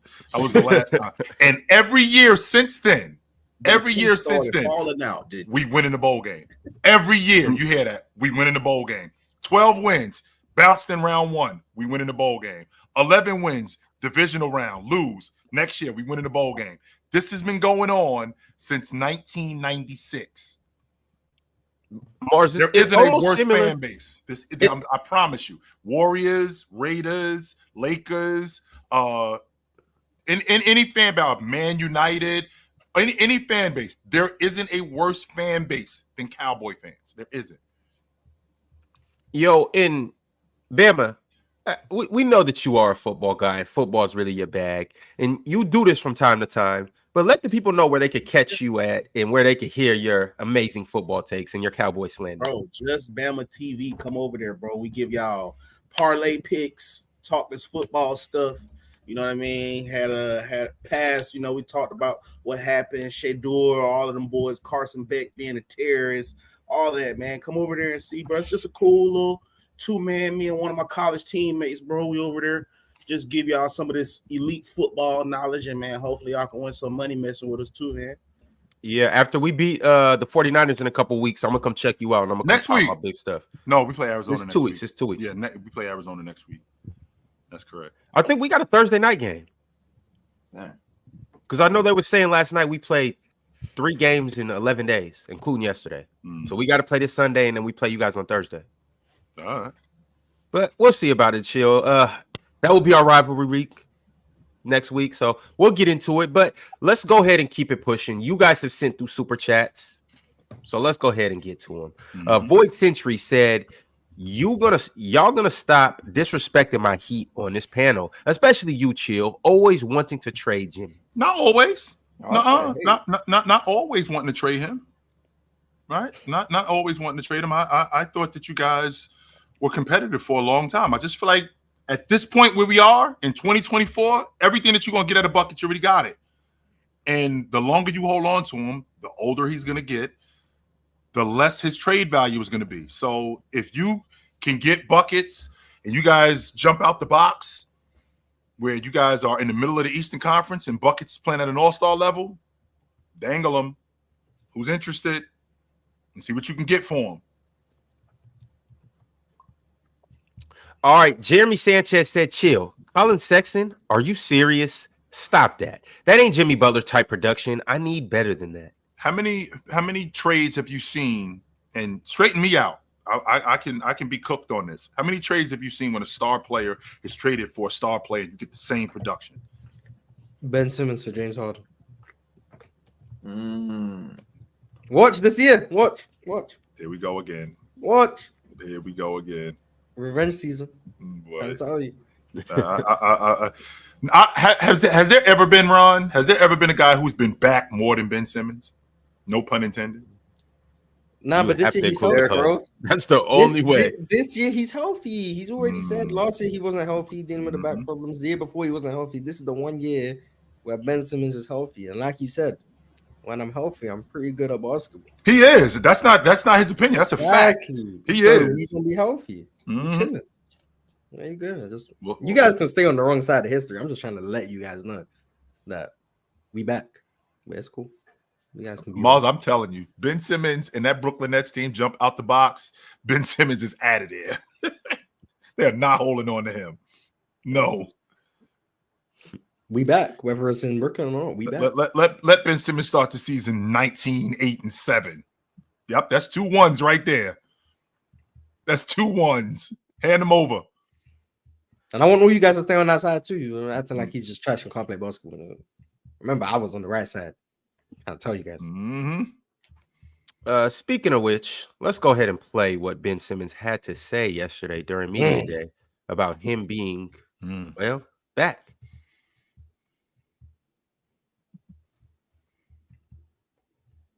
We talked to Cam Thomas. We talked to Cam Johnson. We were just discussing this, and they said you at the top and healthy 100% is going to make this team work like a well-oiled engine. Yeah. I think people forget, me as a player when I'm healthy. I can play basketball. I'm pretty good, right? So for me, it's just being consistent with that and staying on top of my body and just getting better every day and staying in the gym with these guys. Cook. He's Good. Mars. So, right quick, Bama, I know you said you got to bounce. Yeah, I got to get ready to go to work. Oh, damn, crazy. All right. Nephew, good to see you, brother. Likewise, always, Mars, come on, man. It's good to see a family member, man. You need to, come on, act right, man. We family, boy. Allegedly, right. Allegedly. All right, Bam, appreciate you for coming through. Where can the people find you again? Like I said, just Bama TV, man. If y'all just want to hear some football talk, I know you know this is a hoop channel, but a little offset. It's the football season right now. Like I said, come get you some locks for these picks, man. I want a little dough. So yeah, man, come over there, mess with me. Cool. Drop that in the chat so the people can see exactly what it is and they can go follow you. Bama, we'll catch you soon. And that PC Weekend footage is dropping. So oh yeah, legendary. Be ready for that. Bam. Later, brother. Good to see you. All right, y'all. Yep. All right. I just ran a poll. I said, is Ben Simmons back? Yes, no, or back injury? You guys go and let me know how you feel about that. Everyone want to be hating. I'm keeping track of this poll. Right now, only 29% of people said yes. So when he's back, I don't want to see no one in the chat saying, "Oh, I was with Mars all along." No, you wasn't. He wasn't. All of you guys, frauds. When he's back, I don't want everyone to be like, "Oh yeah, I believed in it too." No, you did not believe in it. I've been trying to push this real facts for as long as possible. Well, Mars, if he's back like you say he is, I will be the first to go, Mars, you were right, because I am not on this train. No, I'm not. Yeah, that's cool. That's cool. I'm not. Cool. I'm out on Ben Simmons. I think we're in year what? 7? He came in 2016, so yeah. So we're in year 8. Okay, yeah, we're in year 8. And on the one hand, he is correct. He is. When he's healthy, he's a good basketball player. Yes, he is. He is good at basketball. That's I don't think that's a question. But when we're talking about health, we're not just talking about physically healthy. We're talking about mentally healthy too, and that's been an issue with Ben Simmons. It's not just the back injury. It's not just the back injury that slowed him down. No, it was upstairs too. Him getting ran out of Philadelphia that screwed him up. 100% it did. So we'll see what happens in Brooklyn. I don't think if he jumps out the box, I don't think he lasts 5 minutes there. I think he is gone. We got a couple new members. Paulo C Media became a member today, and so did It's All Laughs. Shout out Paulo C and shout out It's All Laughs. Appreciate y'all for joining the team. And we got more super chats as well. Sauceman Bandit 72 has been a member for 8 months, and he was here during Swiper's infamous Orange episode. He said, "Is it crazy to trade Dame for Jimmy straight up?" Yeah, that's the reason why you was trading Dame to Miami was to have him with buckets. That was wasn't it him and Bam? Him and Bam are the ones that are best friends, right? I mean, you wanted all 3 of them, but right. But that was the reason. That was the reason to get Dame down to Miami to play with both buckets and Bam. So now you want to move, even though, I mean, Jimmy Butler, I think he's healthier than Middleton. I think it's crazy to move off of him. I don't think Milwaukee would do something dumb like that. Well, I don't think it's dumb, but I don't think after what they just did with Drew Holiday, to do something like that again. I think Jimmy would actually be better for him. Okay. Why wouldn't he? Because Damian Lillard's better. Well, I mean, I understand that, but better is not always better. He's a point guard and a shot creator and a better offensive player, and the Bucks need offense. It's just he's better. And I thought the Bucks needed defense. They do. The Bucks needed defense last year. So they don't need defense right now. They don't need Jimmy Butler to replace Damian Lillard, because then once you get Jimmy Butler, guess what you're going to need? You're going to need offense. It's not necessarily replacing Dame. That's exactly what it would be. It'd be a trade. No, yeah, but he's not You're not bringing. Yeah, but you lose what Dame brings. Role.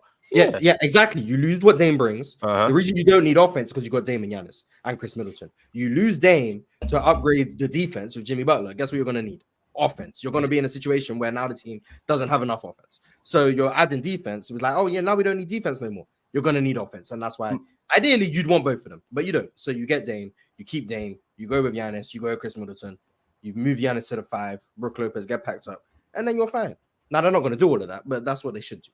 And who's your lead guard, Ron? This is definitely a hypothetical, but I don't think the offense is the hard part to come across. You got Giannis, who's one of the better scorers in the NBA. He's 30 a night. Jimmy Butler can give you 20 a night, and Jimmy Butler is a shot creator. Contrary to popular belief, Jimmy Butler can get to it when it's time for Jimmy Butler to get to it. Chris Middleton as well. I know he's gotten a little older, but Chris Middleton can get you a bucket on at any given possession. You still got Brook Lopez stretching the floor. Who will probably start at the 1 is probably DeLon Wright.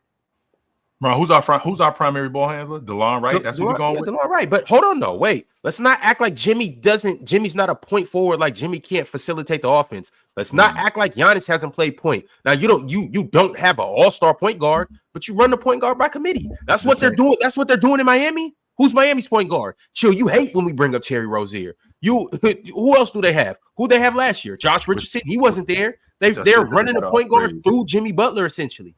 Tyler Hero, he's not a traditional point guard, right? And I've said that they got to upgrade at the lead guard spot. I've already said that to you. I'm not really feeling. I'm not a big fan of Scary Terry, and you already know how I feel about moving off buckets. But now you want to take Jimmy and you want to put him up in Milwaukee. So now my primary ball handler, when the game slows down, a big part of their offense, which we're now going to have to change because we don't have that pick and pop. Who you guys hated? What you guys hated? You guys said they didn't mesh. You guys said they didn't run that pick and roll right. First of all, you guys said it didn't work. That's number one. We needed to see it. That's number one, and that wasn't the problem. Didn't like it. They had one of the better offenses in the game. The problem was that they couldn't stop nobody, and that was largely due to Damian Lillard. So now you want to take Damian Lillard off there. And now that offense goes too. So you're already bad. The offense does not go. You have three good offensive players and one great, phenomenal, generational offensive player. How'd that work? How'd that work for Phoenix, Ron? What do you mean? This is not Phoenix. Phoenix's problem is their defense. If Phoenix had a competent defense, the way the Bucks would have a competent defense with Jimmy Butler, Chris Middleton, Malik Beasley, Taurean Prince, DeLon Wright. Malik Beasley's in Detroit, and he's also not a good defender. Not Malik. Who's Gary Trent? My bad, Gary Trent. Right. Gary Trent, DeLon Wright, and then you got Brook Lopez still manning the defense. Giannis Antetokounmpo, former defensive player of the year. Right. Bobby Portis. This would be a very good defense, one of the better defenses in the league. Okay, so what are they going to be this year? With what? With those guys? On defense, the current Bucks. What are they going to be on defense? Mars, I know what you're trying to do right now. You can't do that because you guys said that it's a glaring hole in their defense. You guys said they have a mannequin right there in the middle of the floor and Damian Lillard. That wouldn't be the same thing with Jimmy Butler. That's why I'm asking. What would they be with this season? With Jimmy? No. With Dame and that team. What are they going to be on defense? I expect them to improve a little bit, but they're probably not going to be top 10. Will they be mids? Yeah, I think they'll be mid. So a mid defense with one of the best offenses in the league is better than a maybe top 10 defense and maybe top 10 offense. I don't think their offense falls off like that with Jimmy Butler. You guys like Jimmy Butler brings playmaking. He brings a lot. He brings isolation scoring. They can run a lot of offense through Jimmy Butler. He also with a primary ball handler. Jimmy Butler can be the primary ball handler. Okay. Interesting. All right. I mean, so Ron, in Miami, because I watch Miami play basketball. I watch Miami Heat basketball, and they run their offense through Bam. He's their primary ball handler. They run a lot of dribble handoff. They run a lot of pick and pop with Bam. That's their guy on offense. Now, when we get into the meat and potatoes of the game, a lot of the stuff that they run with Jimmy Butler, a lot of the stuff that they run with Jimmy Butler, a lot of pin down stuff. Jimmy Butler is not manning the offense. You here, you over there, constructing, and being an orchestrator. No, he's not that guy when it comes to that offense. No, the ball is moving. When you get Milwaukee, Damian Lillard is the primary ball handler. He's the one orchestrating that offense. He's the one running pick and pop with Giannis. He's the one running pick and pop with Brook Lopez. He's the one getting guys like Middleton involved in the offense. Buckets is not going to do that. Chill. If this offense is going to be good, it's going to be because they play faster, which is going to be a problem when the game slows down and we get in the half court. Chill. We're talking about guys that are seasoned veterans. Brook Lopez knows how to run an offense. Sure. Not orchestrate an offense, run an offense, and he's a very good passer for a big man. Right.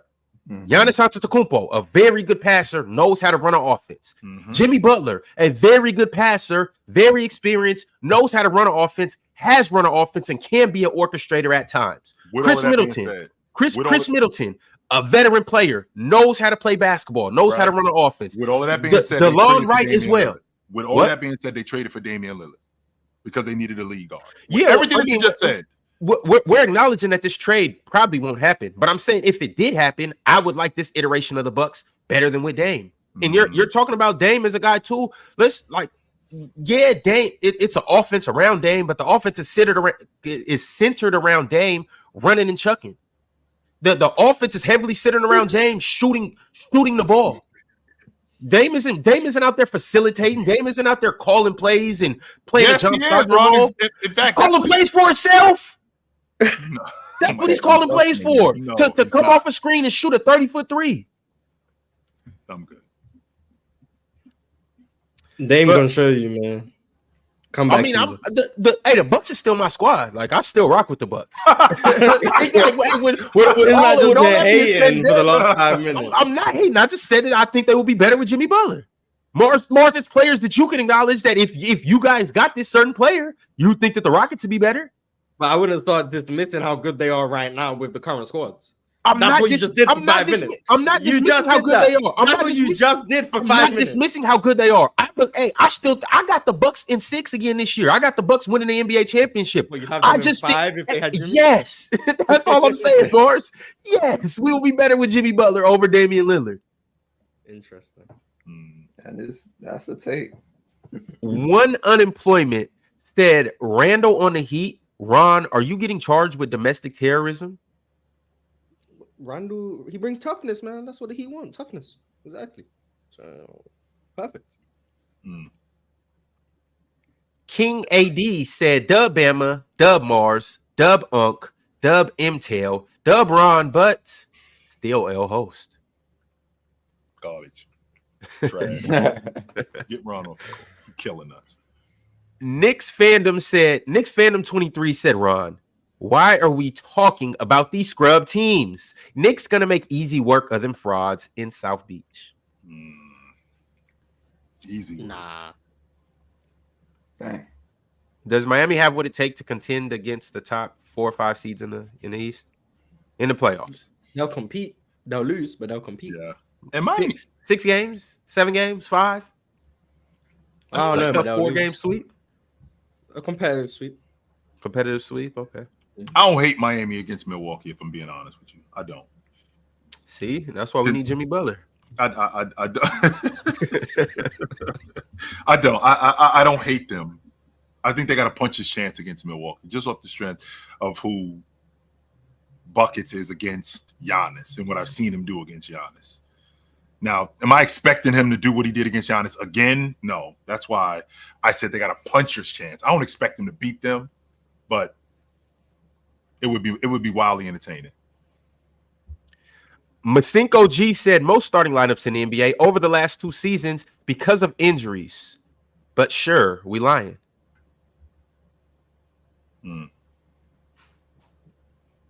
Last year they were beat up pretty good. I think so. Yeah, in the year before that, in 23, when they went to the finals, that was different. Melo Williams has been a member for 8 months, and he said Dante DiVincenzo needs to go back to Milwaukee. People forget, Ron, that was their start. That's your starting 2 guard on that championship team in 21. Had he not before he tore his foot up. Yeah. Before he tore his foot up, he was their starting 2 guard. And Dante DiVincenzo, he was a solid 2 guard. He could guard, he could knock down open shots, and he worked with that unit. And I feel like Drew Holiday, being a defender that he is, basically enhanced his game. I mean, I'm always under the belief that I'm a lot better than what you see. I can make myself look a lot better when I'm playing with somebody that's better at something specific. So as a defender, I'm a lot better looking than I actually am. Ja's a prime example of that. Ja playing on a good defensive team, Ja looks a lot better as a defender, as opposed to if he was in Portland. He probably wouldn't look like that. DiVincenzo running with Drew Holiday, he looks a lot better as a defender, as opposed to him running with Trey Jones. All right, y'all. The next team that we're going to get into is the Charlotte Hornets. Yay. Let's go, fellas. Woo! The good old Hornets. Let's talk about them. Mars, we're going to start with you. Talk to me about your expectations for them this season. Talk to me about the excitement that you have about this team rolling the basketball out this year. Talk to me about who their X factor may be, and talk to me about what you think that their floor could potentially be as well. I don't know if they're trying to be in the Cooper Flag sweepstakes or if they're trying to compete. I genuinely don't know. So I think you got the high end outcome. Well, I mean, I think a higher end outcome is if they actually get Cooper Flag than if they win 38 games. But the better team season in terms of performance, they could be a play-in team, I think. When LaMelo is healthy, they tend to be a play-in team and then lose by 50 in the play-in. Brandon Miller had a promising first season, definitely better than I expected. I think people overstate how good he actually is versus how good he can be. I still think there's a lot to work on, but the foundation of a very good player is there, and he shoots the ball at an extremely high level already.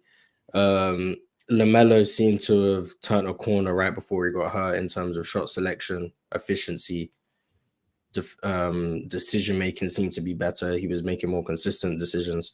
If LaMelo can get back to that and he can remain healthy, I think they've got one of the better point guards in the league. Mark Williams, I know he was dealing with the back stuff, but if Ben Simmons can come back, so can Mark Williams. So he's going to be good for them, I think.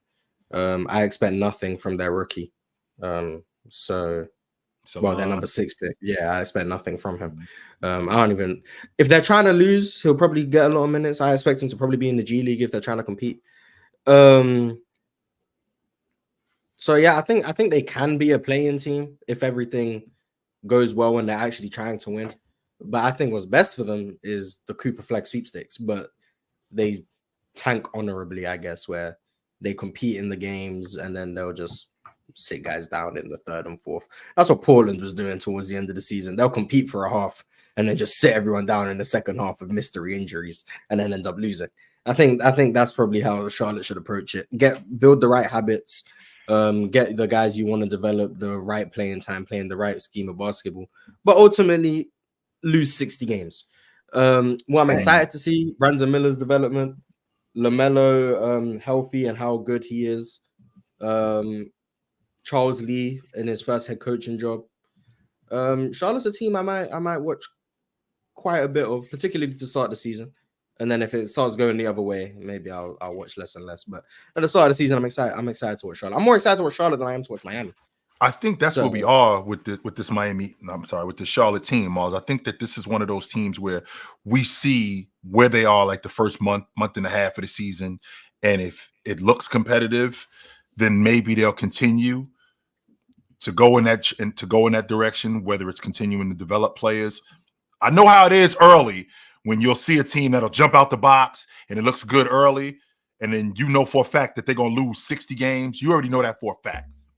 You know that they're going to lose 50 games. But I feel like with this Charlotte team, if LaMelo Ball can stay healthy, Brandon Miller can continue to develop, especially if they jump out the box early. If Brandon Miller can continue to develop, you know how I feel about Mark Williams. I think Miles Bridges is going to bring effort every night.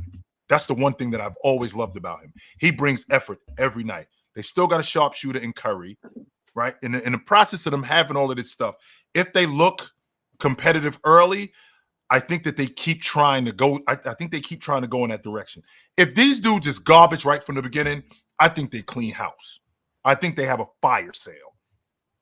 There's no reason to hold on to these dudes because if we doing that, we clearly not serious about winning. Clearly, we're not. We have no direction because this will be. I think they lost 60 games last year. If we start the season 3-13, 4-20, we're basically going down that same path. And whatever it is that we're doing, it's wrong, and we got to scrap this and we got to start over. Well, are you saying get off like their core guys or just get off their vets if they're bad? Like, who are we saying they get off of? Because like, they're not getting off LaMelo. See, that's what I'm thinking, Miles. I'm down to start over. I am. I'm down with to who? start over. With no one? I'm down to start over. Because here's the thing. This is what we're doing, right? I think last year, I think they lost 60 games. Melo's already missed 2 seasons. Melo's already had 2 seasons where he's played, I believe, 50 games total, right? So if he's playing, I think they're a lot better. But if they jump out the box and he's not playing and they're bad, there's no reason to hold on to him. None whatsoever. It's time to move off of him. 23. Yes, it's time to move off of him. It's time to go. I wouldn't necessarily say move off, but maybe just build the team around Brandon Miller's skill set instead of LaMelo. Because it still looks like LaMelo is the number one guy that they're going to be building around. And if he's struggling to stay on the floor, I would say maybe just build around Brandon Miller instead of just keeping this hope that LaMelo is going to be the number one guy for the future. So if we're building around Brandon Miller's skill set, right, and LaMelo Ball isn't stable enough in terms of physically, if we're building around Brandon Miller's skill set, it's time to move off of him and get something else for LaMelo Ball and continue to build around. That's what you do when you're building around a franchise player. Yeah, if this is your franchise player, this is who we building around. Because originally, that's why we got Brandon Miller, because we building around LaMelo Ball. That's why we got Mark Williams, because we building around LaMelo Ball. Well, if now we're changing that and we building around Brandon Miller, LaMelo got to go. Yo, bars. When you build around a guy like Brandon Miller, right? A wing who's better off the ball than on the ball, who shoots the ball at a high level. LaMelo's almost a perfect. Very good in transition, young. Is LaMelo not the point guard you would want next to Brandon Miller? Even if you decide the direction is okay, Brandon Miller's the guy we're building around. Is LaMelo not the ideal point guard next to him? Like, what other young point guard who fits the timeline are you gonna get who fits more than LaMelo? Like, why would we get off LaMelo when he's the point guard you would want? Like, so we holding on to a dude that's continuously. I won't get off of him if he's holding up. I'm not doing that. I'm not getting off of him if he's physically able and stable enough. I'm not getting off of him if we're doing that. But if he's continuously breaking down, Miles, I'm out. If he's not healthy again, I understand. I'm out. There may not be like the big chance that you might get another LaMelo though. Like, that's not guaranteed. Like, you got a fringe top 10 point guard, especially talent wise, on your team. Like, that's not something that just comes around all the time. So it isn't. If he's struggling, especially being 23 years old, I mean, I say keep him on the floor because I think Brandon Miller and LaMelo can be a special foundation for this team. He just gotta stay on the floor. If he stays on the floor, I think they're a playing team. I really do. And to put everything into context, Brandon Miller, you keep in my opinion. Go ahead, Ron. The last 2 years, LaMelo Ball has averaged 23-8 with a couple steals, but he's 2 years ago, 7 games. Like, yeah, two years ago he played 36 games, and just last year he played 22. And then obviously his rookie year he played 51 games and was injured as well. But in his second year he played 75 games. This is going into his 5th year. I'm expecting. Year, by the way, what made the All-Star team that year? Yeah. I'm expecting a breakout season from LaMelo. I'm a big LaMelo fan though, so I'm expecting him to even take a step forward. But as Chill has mentioned, he does have to stay healthy. But I think LaMelo, I think we're looking at something like 24, 25 a game and 9 assists. I think one of those type of years. If I could get a 20 and 10 guy and he could stay healthy, because that's been his biggest problem. If I can get a 20 and 10 guy, because he's just like Joel Embiid, just like Kawhi Leonard, he's the post that's holding up this tent. Him. He's their primary ball handler. He's arguably their best scorer. He's their best distributor. If he can stay healthy and stay on the floor, sure, we can deal with his shot selection because it can get tricky sometimes. We can also deal with him turning the basketball over. That's what point guards do. We can handle that stuff. But if we're moving forward and we're losing and he's broken down again for the 4th time in 6 years, what are we doing here? So chill. He breaks down. Right. And let's say you are, hey, you're chill Jordan, okay? What do you decide to do with LaMelo? What are you looking to get back for LaMelo? If I'm well, isn't that what the league is today? The league is 6'8", 6'9" wing players who, teams are building their units around. Isn't that what the league is? It looks like that's what the league is today. So if that's what I'm building my league around, all right, I'm building my league around a 6'8", 6'9" Brandon Miller who's great, who looks like he's going to be great in transition, who looks like he can be one of the better defenders in the game. I think his shot selection can improve. So what I want to do is I want to get a guy who's stable, not only stable, but a guy who can create shots for him to get him involved in the offense, a distributor. Now, LaMelo Ball sounds like the perfect guy, 100%. But if he can't stay healthy, why am I holding on to him? And what am I going to – What would you do? Right. So what point guard is available? Because they have to fit the timeline. You can't just get a 29-year-old. So. Colin Sexton? No. Them Hawks draft picks from the Spurs, them available. If you really want to go get someone. If you really, let's talk about the flip side of that, though. I was going to say that maybe my point guard, he's in the draft, right? Maybe my point guard he's not in the league right now. Maybe he is in the draft. Maybe I need to start over with another league guard in the draft. So maybe I need to do that. But chill, what you also got to think about, let's be honest. This is Charlotte we're talking about. Right. How much luck does Charlotte actually have? Like their luck ain't that high. So like you could come off of LaMelo hypothetically, but it's like, let's say you do that, you're like, all right, let's look for our guard in the draft. Oh, let's see what pick we get. We get pick 12. Right. I mean, they haven't been too bad. Like what? They really haven't been too bad. The last 6 years, they had the 6th pick and they decided to take who they took. Like they could have had Montes Bazelis, but exactly. They gotta have a top 3 pick, Mars, or it's over. They don't know how to make draft picks. They had a top 3 pick and they got Brandon Miller. Like so why? And we know why they got LaMelo because they had the number 2 pick. It was like you gotta go Melo. So they're like, all right, let's get LaMelo. I remember. Well, I remember when that happened. Well, wait a minute. They gotta have a top 3. I'm not gonna criticize you for doing the smart thing, the logical thing, because at that point, who's available, you pick him. I'm not gonna criticize you for that. You could do something boneheadish like what Charlotte did years ago when they passed on Damian Lillard for.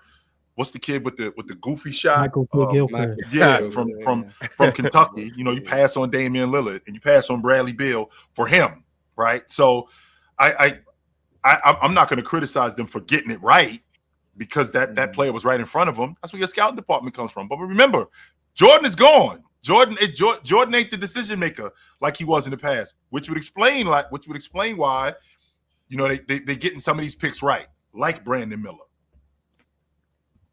Yeah. But Jordan still had a lot of the ownership when they made that pick. But not only that, he's not going to be Mr. I'm Jordan and y'all gonna play like me. That's the whole thing. I'm watching him smack people in the back of the head because they're not playing like Michael Jordan. I still shout out Malik Monk. Yeah, man.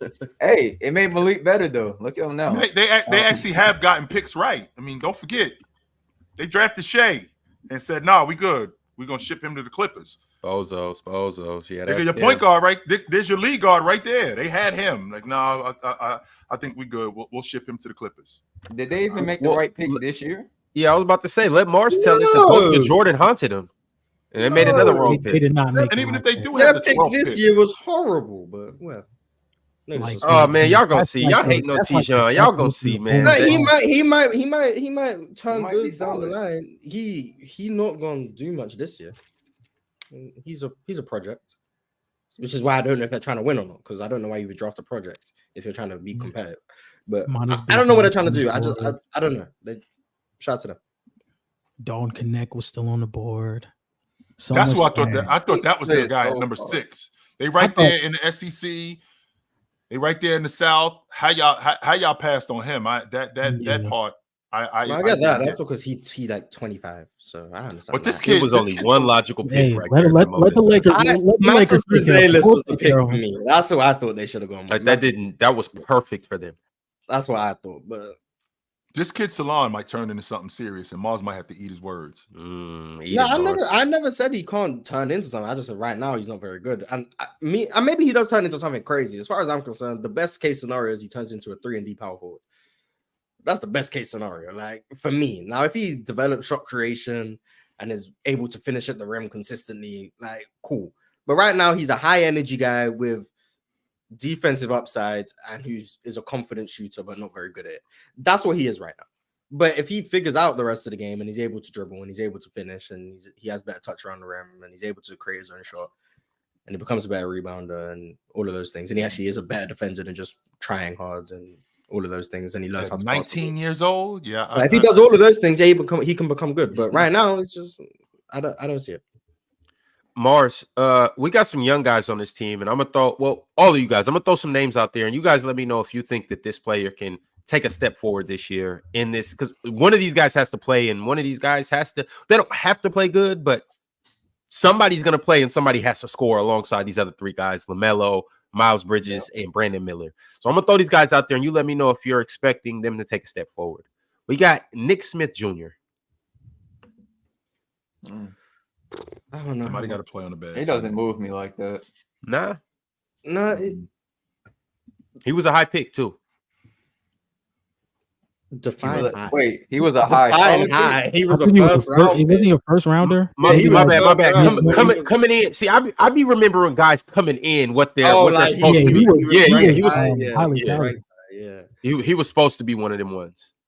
But he shot the ball well, but everything physically he's just not. He wasn't there last year. I don't know if he's gonna be there this year, but physically he just wasn't.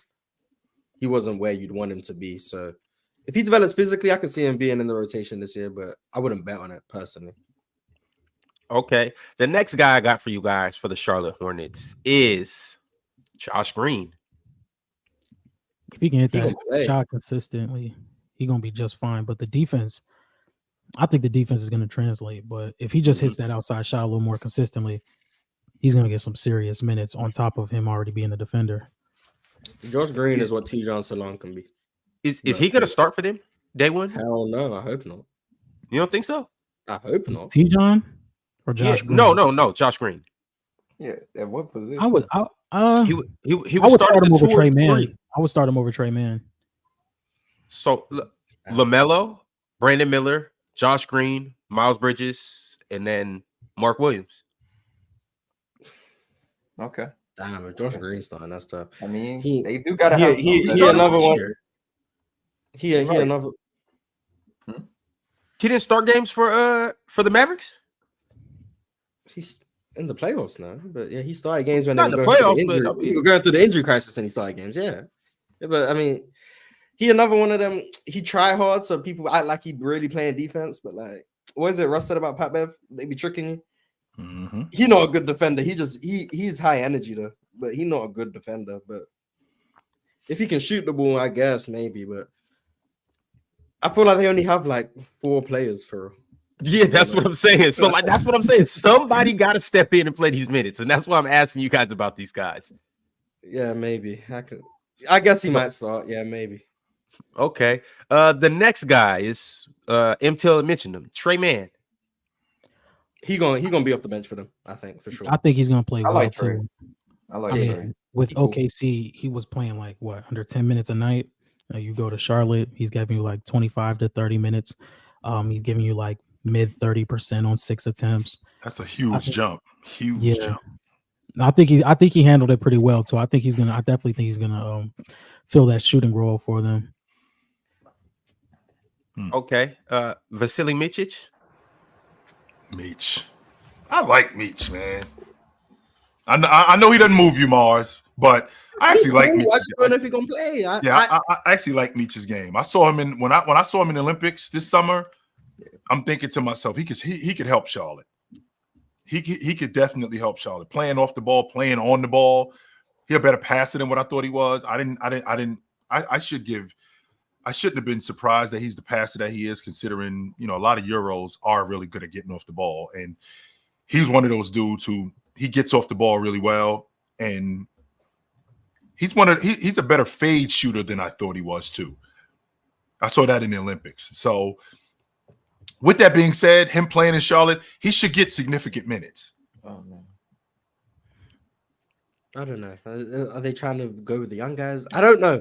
If they're trying to lose, I don't think he's going to play a whole bunch. I think they're going to go with the young guys and that. But if they're trying to win, he might play and be the backup point guard.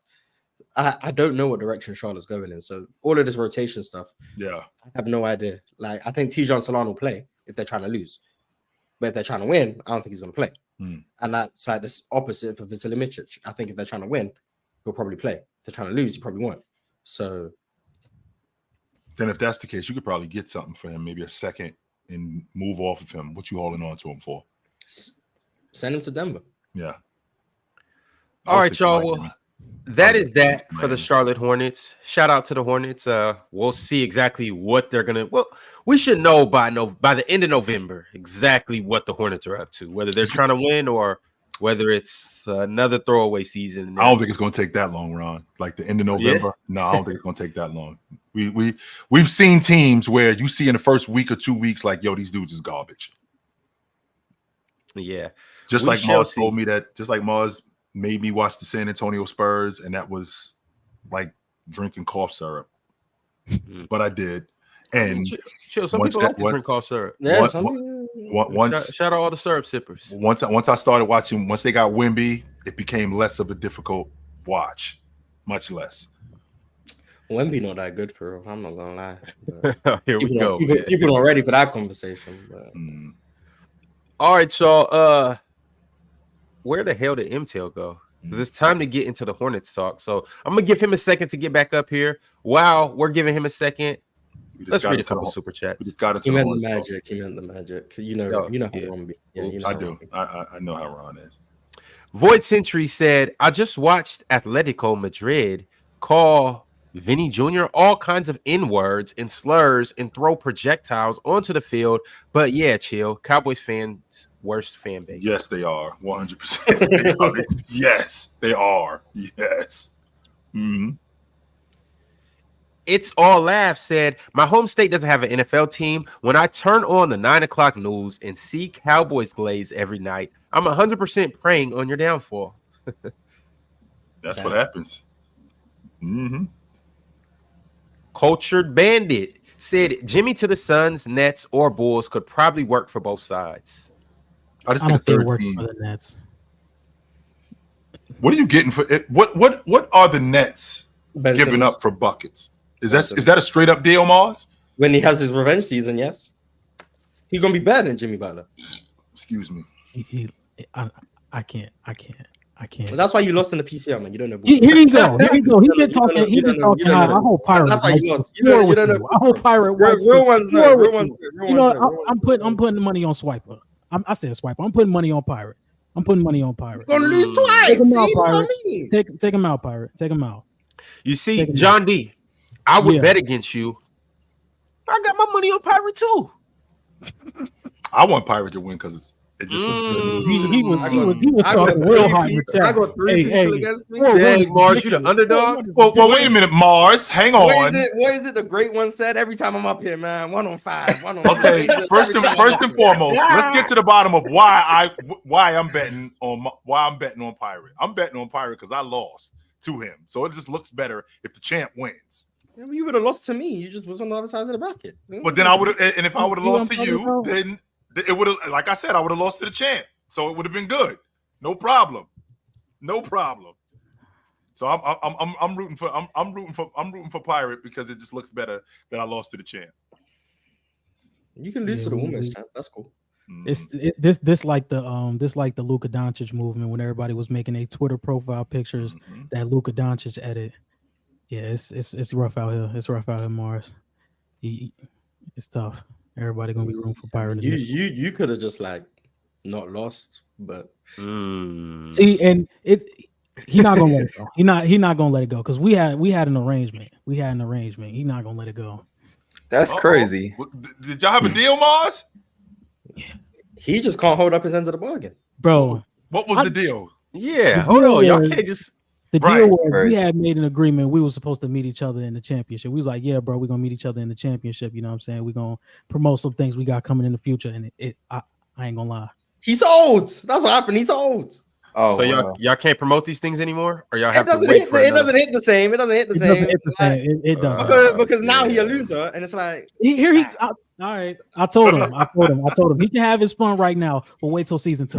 Wait till season 2. This is not coming out party. I did that for a little bit. They got serious. I started hearing all types of PCL this and that. Until you caught it straight too. Wait, what happened to me? Bro, never mind. You just got to go back and watch it. I'm not going to. Oh, no. I've been waiting to talk about this, Morris. I've been waiting to talk about this, Ron. I really have. Talk about what? That was crazy. The magic string? The Hayes string? No. Hayes, bro. No way you walked out there, talk crazy about me for no reason. I was minding my business. I came into the stream late. I was like, all right, let me catch up on PCL. I was watching Dion. I said, all right, let me see what my boy Dion does. I'm like, first thing I hear, oh, this ain't Intel.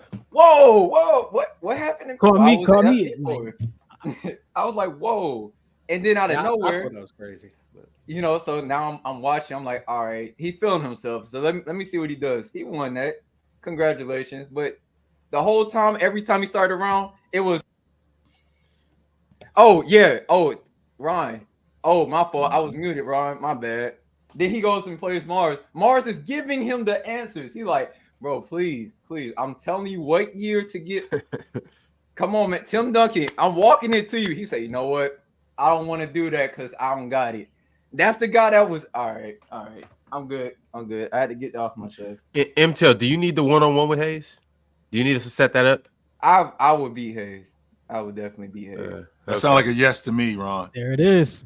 That sounds like a yes to me. Yes, it does. What we might have to do is in PCL season 2, we might just have to put y'all in the same bracket or something like that to make it happen. the chill tone way. Yeah. Ricky groups. Interesting. Man, I was in wait.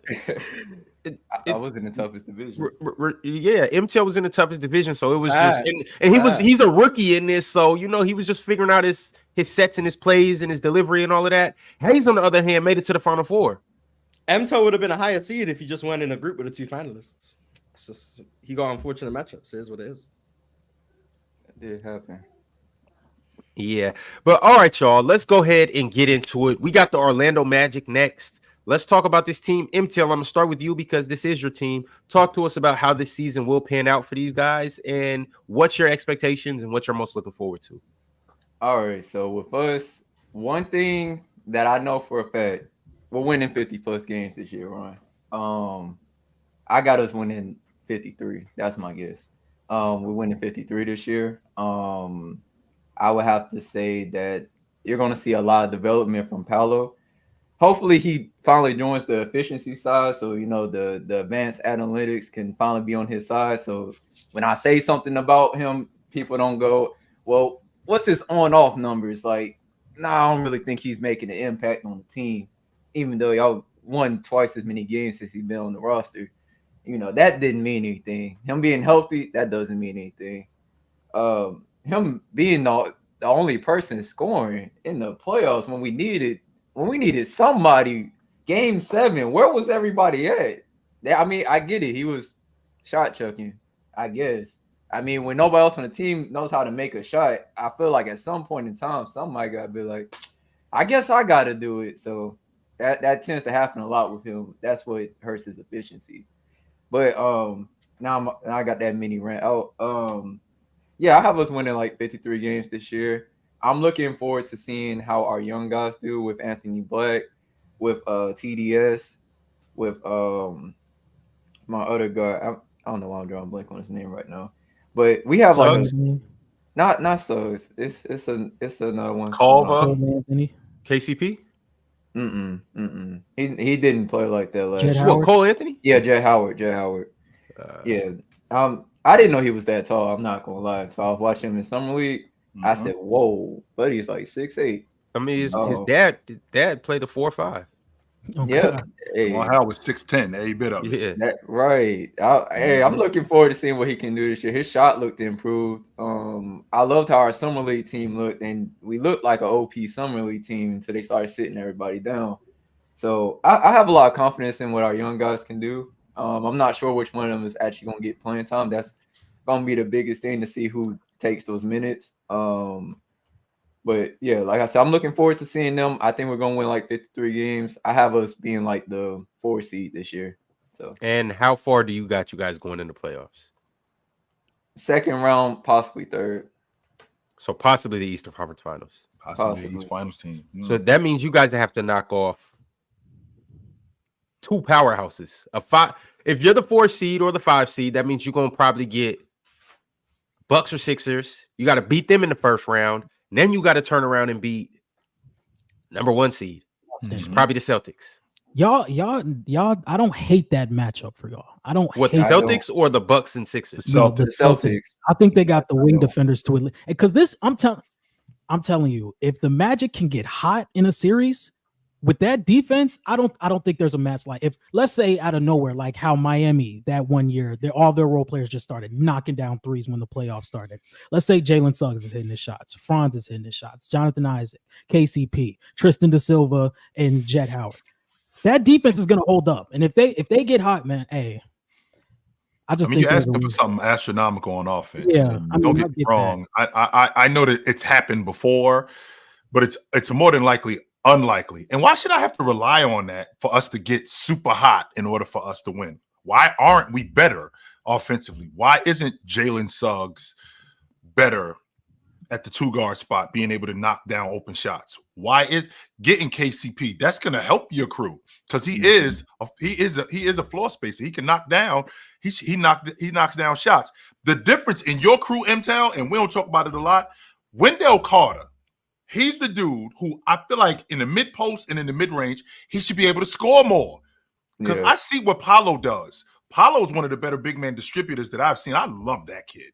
He's definitely a franchise player in my estimation. If I had to choose, no question. If I had to choose between who I'm starting my unit on that unit, definitely is Paolo. So I'd like to see him rebound a little bit more at 6'10". Yeah. I think that's going to help you guys. But I'd like to see Wendell Carter be more of a defender, more of a rim protector, and on top of that, be able to stretch the defense a little bit more in the mid post and in the mid range, because that'll open up your offense even more. I already know who Franz is. Franz is a border. I know he plays at the 4, but he kind of gives me that D&3 type of vibe. Yeah. I think he's a little bit better than that, but he does give me that D&3 vibe. Orlando's going to be one of the better defensive teams in the league. Not just in the Eastern Conference, just in the league. Jonathan Isaac is going to give me 20, 25 minutes a game, and he's going to be one of the better defenders in the league. The problem is on offense. If I can get Wendell Carter to give me more production just as a mid-range shooter and finish around the rim a little bit better, I think that's going to open up your offense way more. Yeah. We need Franz's shot to come back, too. We definitely need that. MTEL, one thing I know you spoke was you don't know out of all the young guys who's going to play. In my opinion, I just think who can hit the most shots, like who can be the most consistent from 3 is one of the young guys that's going to play. Like I'm looking at Tristan Da Silva in college. He was giving you about 40% on 5 a game. Jet Howard was about 37 on 7. Like if these young guys can come in and hit shots consistently, they're going to be the ones that's going to get the more minutes. Like if Tristan Da Silva's coming out and he's hitting his shots and Jet Howard isn't, Tristan Silva's going to get those minutes because they desperately need that. You know, there's times when this offense just has looked god awful because nobody can hit shots. And Game 7 in the series against the Cavs, like the Cavs weren't shooting great in that series. It's just the Magic were even worse. Yeah. You know? They can score. I mean, Mars scratched his face up when I said that Orlando can score. They can score. The problem is that they don't have a consistent offense to score. I think that's what they basically turn to Paolo whenever things go bad. That's what you do when your best player is on the floor. But they do need to have some sort of fluidity on offense. And contrary to what you guys might think, I like Cole Anthony as a backup guard. I like him. I'm not one of these people that's looking at Cole Anthony like, yo, this dude sucks. No, I actually like him to give me 15 to 20 minutes as a rotation guard. Anthony Black is another guy that this is your league guard of the future. I need to see an improvement this season, right? I need to see an improvement from Anthony Black coming into this year. I mean, you drafted him in the lottery, 6'7" league guard. I need to see improvement from him as opposed to I need to see improvement. Chill, right quick. Be careful what you ask for. Now you're asking for Cole Anthony to become a better shooter. Yeah. No, I didn't say that. John D is asking for LeBron to lead the Lakers to another championship. Mars is asking for Jalen Green to be Michael Jordan. MTEL, well, you asked for Hayes, and you got him. Yes, there he is. How you doing, man? Everybody, glad to be in the building today. I appreciate you, brothers. Shout out MTEL. Hey, listen. First off, somebody sent it to me. I wasn't even watching the panel. I actually been working today. Great content from you guys. Shout out to MTEL as well, man. Anytime, brother. Now, I will say this: as much as I'm disappointed in my performance against Mars as well, I own all the smoke on that one. I welcome it all. But you said that I was talking I was muted. I think you got the wrong light-skinned dude. I was never muted on any of my stuff. But with that said, anytime you want it, bro, let's get it. Right now. Anytime. How about right now? We already here. So what's up? We're gonna have a debate right now. We ain't got no topics. Right. Anytime. Topic out right 55 now. minutes left in the show. If you build like that, you can improvise on a topic on the spot. Do we do it every day, Mars? Don't we do it every day? Like we do it every day. So what up? No, don't run up. Don't run up on me and then say set up the mic. Hey, listen, I'm minding my own black ass business, minding my own day. With some too. I did, and rightfully so. Not in the smoke. I deserve all that shot because I did throw a shot at you. That's why I don't have no problem with you throwing a shot at me. As if I can dish it out, I can take it. Right, like that's fair. Anytime, brother. MTEL, I appreciate that call out. Anytime you ready, bro, we can get it. We can get it. Don't run up on me and say, "Yo, when you want to fight?" I just need everybody to know when you mention Hayes' name. I come in. I'm coming like for the candy man. Say his name 5 times. He'll pop up on you. Go ahead. Oh man. So Hayes, you're not ducking the smoke. Never. Not with anyone. Right here. You see him right here. Anyone. I like that. Not with anyone. He snuck out of work to pull up. I like that energy. I like that. Yeah, we pull up. But yeah, great show, guys. How's everybody doing today? Hey, them Cowboys. Hey, we having a good show, man. Yeah, Cowboys looking kind of whack, yo. I mean, but it's the Cowboys. Like, what do you expect? Like, the problem with the Cowboys is like the Cowboys, no matter how good they look at the beginning of the season, no matter how good they look in the middle of the season, it's going to end the same damn way for the Cowboys every single time. It's the Cowboys. Like, it's just every time, bro. Like, it does not change. I've been watching football for 30-something years. It's the same story every single time, man. It's the Cowboys. You know who looks legit this season? Pittsburgh, 100%. Pittsburgh's going all the way. All the way? Pittsburgh's going all the way? We're going all the way. We're going all the way. John D, you from Chicago too, right? Yes, I am. All right. And by the way, any Chicago teams? He what you call it too. He a Pittsburgh guy. That's why he's saying they're going all the way. Don't were you a Pittsburgh guy before? Yeah, I've been a Pittsburgh guy my whole life. You know, there's like 4 sports teams in Chicago, right? Like, yeah, and I always have love for Chicago teams. Don't get me wrong, but hey, listen, the only thing you can root for any team being from Chicago as long as you're not a cheesehead, bro. We good, man. Yeah, now I don't like cheeseheads. I can't. I'm a Packers fan. Come on now, bro. Like, you know where we at. You really think Pittsburgh are a contender this year, though? Like, I'm just being. Okay. I don't truly think Pittsburgh. I'll be happy if we get to the playoffs. I don't think we're gonna win a playoff game, but I got to be biased for my team. I have to be biased. All right, y'all. We got to get back to the Orlando Magic, and I need you guys to let me know how far do you think the Magic is gonna go, and also what do you like about this team or dislike about this team? We heard from MTEL. John D, chime in, talk to us. I think Anthony Black can be very good for this Magic team. I mean, when there was a time where Anthony Black and Jalen Suggs were starting together, they were very good defensively. I think he's a great distributor. It's just, once again, I don't know how far they can go if they can't necessarily rely on people to hit their open jump shots. I know Franz had a moment where I think he was hitting at league average or above league average, but recently it's just tanked. They're going to be like a top 5 defense in the league. I believe in Jalen Suggs, KCP, Jonathan Isaac. I think Franz Wagner is secretly a good defender as well. Same with Paolo, but it's just tough when you have the Philadelphia 76ers, who should be healthy this season, the Bucks, the Knicks, and this is still a young team. So there may not be improvement as much as the wins aspect, but internally, I think they are going to get better. Fair enough. Fair enough. Hayes, how you feeling about the Magic? I like the Magic. I think that the Magic, that defense can be so good that I think it can take them maybe out the first round of the playoffs. But before I can see exactly how this offense turns out, and if Paolo takes another leap, how KCP really helps that team, added some much needed shooting and offense that they had, that they need, I should say, that I can't really, predict them to be more than that. But I do think the Orlando Magic are going to be a team that, especially in the regular season, are going to win a lot of games. The question is outside of those regular season games, how do they refine themselves as a team to be able to go further in the playoffs? Yeah. Chill. I think that they're dependent on the matchup. I think they could be a first round exit, but I think as far as they go is the second round, because I think that when they get into those when they get into the middle rounds, I know how you feel, John D, about their matchup with the Celtics, and contrary to popular belief, they have a difficult time with the Celtics have a really difficult time with the Orlando Magic. Just off the strength of what their wing defenders do, they have a really difficult time. So instead of them beating them in 4 games or 5 games, it'll probably take 6. It could be a 6-game dogfight. But I don't see them beating the Celtics 4 times in a week. No, I don't. But I think they're a top 5 seed in the East. I do, because I'm becoming more and more of a Paolo fan every day. I love that kid. I absolutely love him. He's definitely a franchise player. With all due respect to the Magic, this is a play-in team. And it's not because they're a bad team.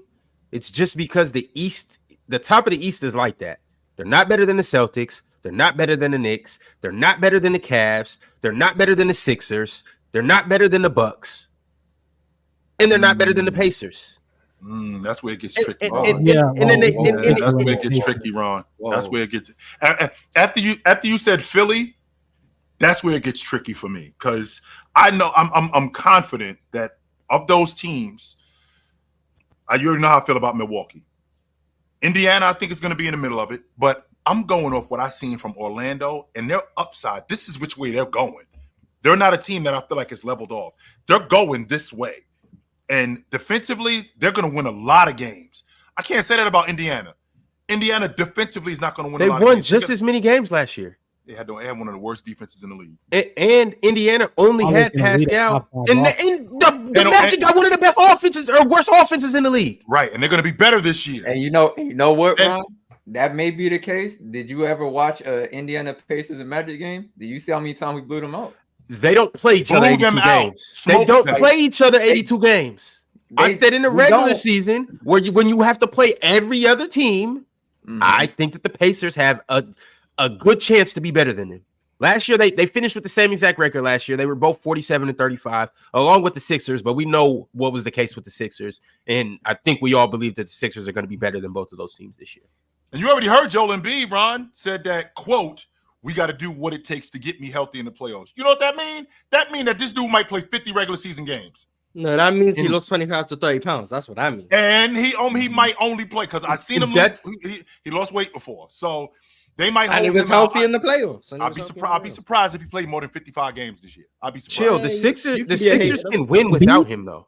That's why you got Paul George, Tyrese Maxey. I'm not Mars. I'm talking about regular season games. I'm not talking about win playoff series. They can win on a night-to-night basis without Joel Embiid. Tyrese Maxey. They can win 40% of the time.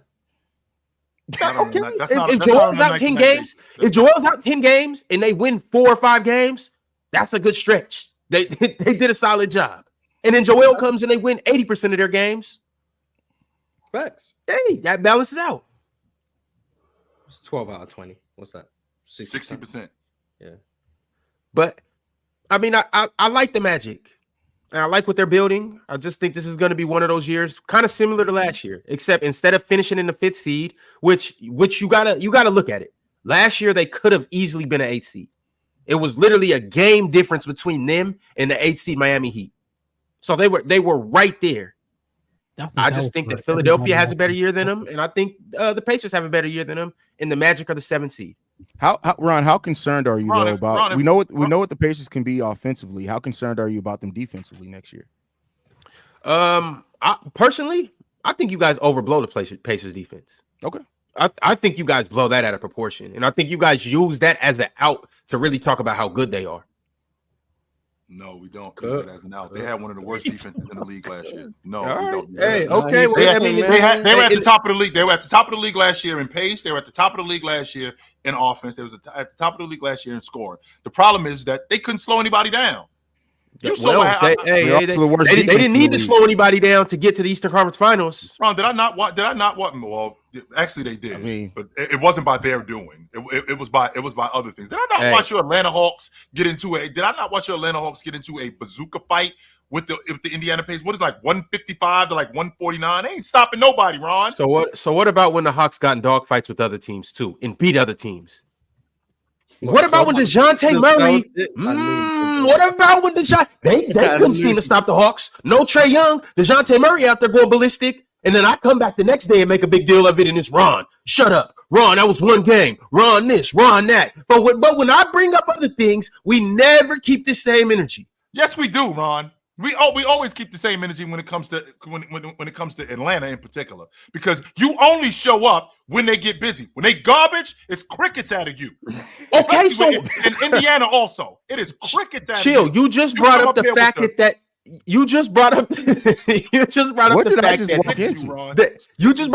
that they just ran up the score on the Pacers. But when I brought up that when they did that to the Celtics with no Trae Young, it was I'm blowing things out of proportion, and it's Ron, get out of here. It's just one game. But the difference is that the Indiana Pacers did have one of the worst defenses in the league last year. They were giving up substantial amount of points on the regular. Mars doesn't really like to talk about, how many points you give up. I care about that stuff. I care about the fact that you're giving up 40 in the first quarter. I care about that stuff. I care about the fact that after halftime, you're giving up 80 points. I care about that stuff. Even if the game isn't a blowout, if we in a dogfight. When I watch the Indiana Pacers, who you already know how I feel about Turner, I think that you can upgrade at the 5 spot because I think he's soft. With that all being said, this Indiana team, if they can't slow anybody down, which I don't think that they're going to be able to slow Orlando down, and not just Orlando, teams that are good defensively, right? Teams that are good defensively. Because that's where Orlando gets a lot of their points in transition and playing defense. If they're not going to be able to slow anybody down and it's getting the dog fights or getting up and down with teams, or Indiana's going to be that 6, 7 seed. Orlando very well could be right in the top 5. And they'll be close. I don't think it's going to be a 10-game gap, and I'm not saying that I got the Pacers finishing top 4 in the East, even though. Well, you just said it yourself, Ron. I mean, they were a game. Finish top 4 in the East. They were a game out of the 8th spot. Just so you know, they were 2 games out the 3 spot too. Just so you know. Yeah. I still don't got them finishing better than the Bucks, the Sixers, the Knicks, or the Celtics. I think those are the definitive top 4 teams, and then after that, you got your sliding scale of the Pacers, Magic, Cavaliers, and then you got the Indiana Pacers. I think the Pacers defense ain't that bad, but that's just me, I guess. I think post Siakam trade, I think their defense got better. They were just really bad at the start of the season. The last 20 games they had an average defense. The reason they ranked so low is because they were egregious the first half of the season. But once Pascal arrived, their defense wasn't that bad. I mean, they had like a 115 defensive rating, I think, the last 20 games, which is right around the Warriors, the Lakers, the Kings, in that range. So better than the Clippers, better than the Bucks, better than the Mavericks for the season. But the Mavericks also post deadline ended up having like a top 5 defense. So I think when a team makes huge changes using their whole season defensive rating or points allowed, leaves out a bit of context because it's not the same team the whole year. It's like saying the Dallas Mavericks had It's like saying Dallas had a bottom half defense when it wasn't the same team in the first half as it was in the second half. Right, Same thing I think applies to Indiana. I think their defense is adequate. I'll say adequate for how good their offense is. I think their defense is good enough. Which is interesting to me, Mars, because if you think about Rick Carlisle, I mean, that Dallas Maverick team that won the championship in 2011, they had a damn good defense. I mean, they had the personnel for it, right? But Rick Carlisle is one of those guys who does preach defense. This Indiana team, I felt like they had the personnel for it to be better than what they were defensively. And a guy like Tyrese Halliburton, who is your lead guard, he should have been better defensively. He was a cone. Miles Turner getting pushed around in the paint the way he was getting pushed around. Now, Nesmith is the guy who's going to compete on the defensive end. That's why I really dig him. And the fact that Mathurin was out of the lineup, when he went out of the lineup, that really hurt them. But if you got guys like Nesmith that are going to compete on defense, Miles Turner, who's a damn good rim protector, but soft, that's not really that's not really a recipe for success defensively. I know Pascal Siakam is going to compete, but the rest of them dudes, they got to be better. They have to be better. Chill, you brought up Ben Mathurin. I was going to ask the question to the panel for anyone who wants to answer. How do you guys think Ben Mathurin can make a leap in year 3? No. Okay. Well, he can. I'm not. You don't believe it? Hey, I don't think he's very good. So. Okay. What kind of leap are we talking about with Mathurin? I mean, are we talking about a 17 or 19 a game guy? Are we talking about a better defender? I mean, who are we talking about with Mathurin? Because I do think that he's better than Mars gives him credit for. I mean, what was he last year? Like what, 14 or 15 a game, 14, something like 15 that? points per game, something like that, right? And I mean a step forward overall as an NBA player. Maybe not to just put a point stone on it, but maybe making a step where you're adding a couple of more points per game, but also maybe being a better defender like you need him to, especially positionally. I don't know, I don't have Ben Mathurin's on ball defensive stats in front of me, but I know he is an active defender at times. So I think him making an overall step as a basketball player next season. I've said it before. I'm gonna continue to say it. I think he's the second best scorer on this team, and I think he shows that this year. Yeah, behind Pascal. Yeah, okay. I think he's a bet. If you're just talking about getting a bucket, I think he's better than Hallie. Now, Hallie has the ball more in his hands, and he scores more efficiently, and he obviously scores in his different ways, his step-back threes and logo threes and stuff like that. But if you're talking about just one-on-one isolation, Ben is like that, and I think he's going to prove it this year. I don't know if he'll start, but as that guy coming off the bench, being able to get you 20 a night, I think that's going to be and we missed that in the playoffs. I think that's going to be crazy for this Pacers team, along with Ryan Nembhard, TJ McConnell, Nesmith, and Pascal Siakam. Pascal Siakam, them playing defense, and then you got Ben coming in and scoring. I like what he brings, and I do think that he has. This is his third year. I think he got a chip on his shoulder too. He was injured last year, and all of that. I think he comes out and balls out this year. I do like his approach. Yeah. I do like his approach and his mentality and his aggressiveness, I guess. I can give him that. And if he does improve, I mean, I'll be the first to say it. I just not the biggest fan, I guess. But why are we talking about Indiana when it's the Orlando? Yeah. I wanted to ask everybody, out of every player that's under 25, how many are y'all taking before Paolo? In the league? Under 25? Players under 25. How many are y'all taking in front of Paolo? Luka and Trey still 25, right? Luka, hold on, 25 and under or under 25? Under 25. 25 and under. 24. Yeah, 20. So 20, 24. 24. You 25, you're disqualified. Under 25. Damn. I don't know. I mean, I'm taking Wemby, I'm taking Ant, I'm taking Halliburton. I'm not taking Halliburton over Paolo. Yeah, that's where I would stop. And Wemby. Oh, you got him third?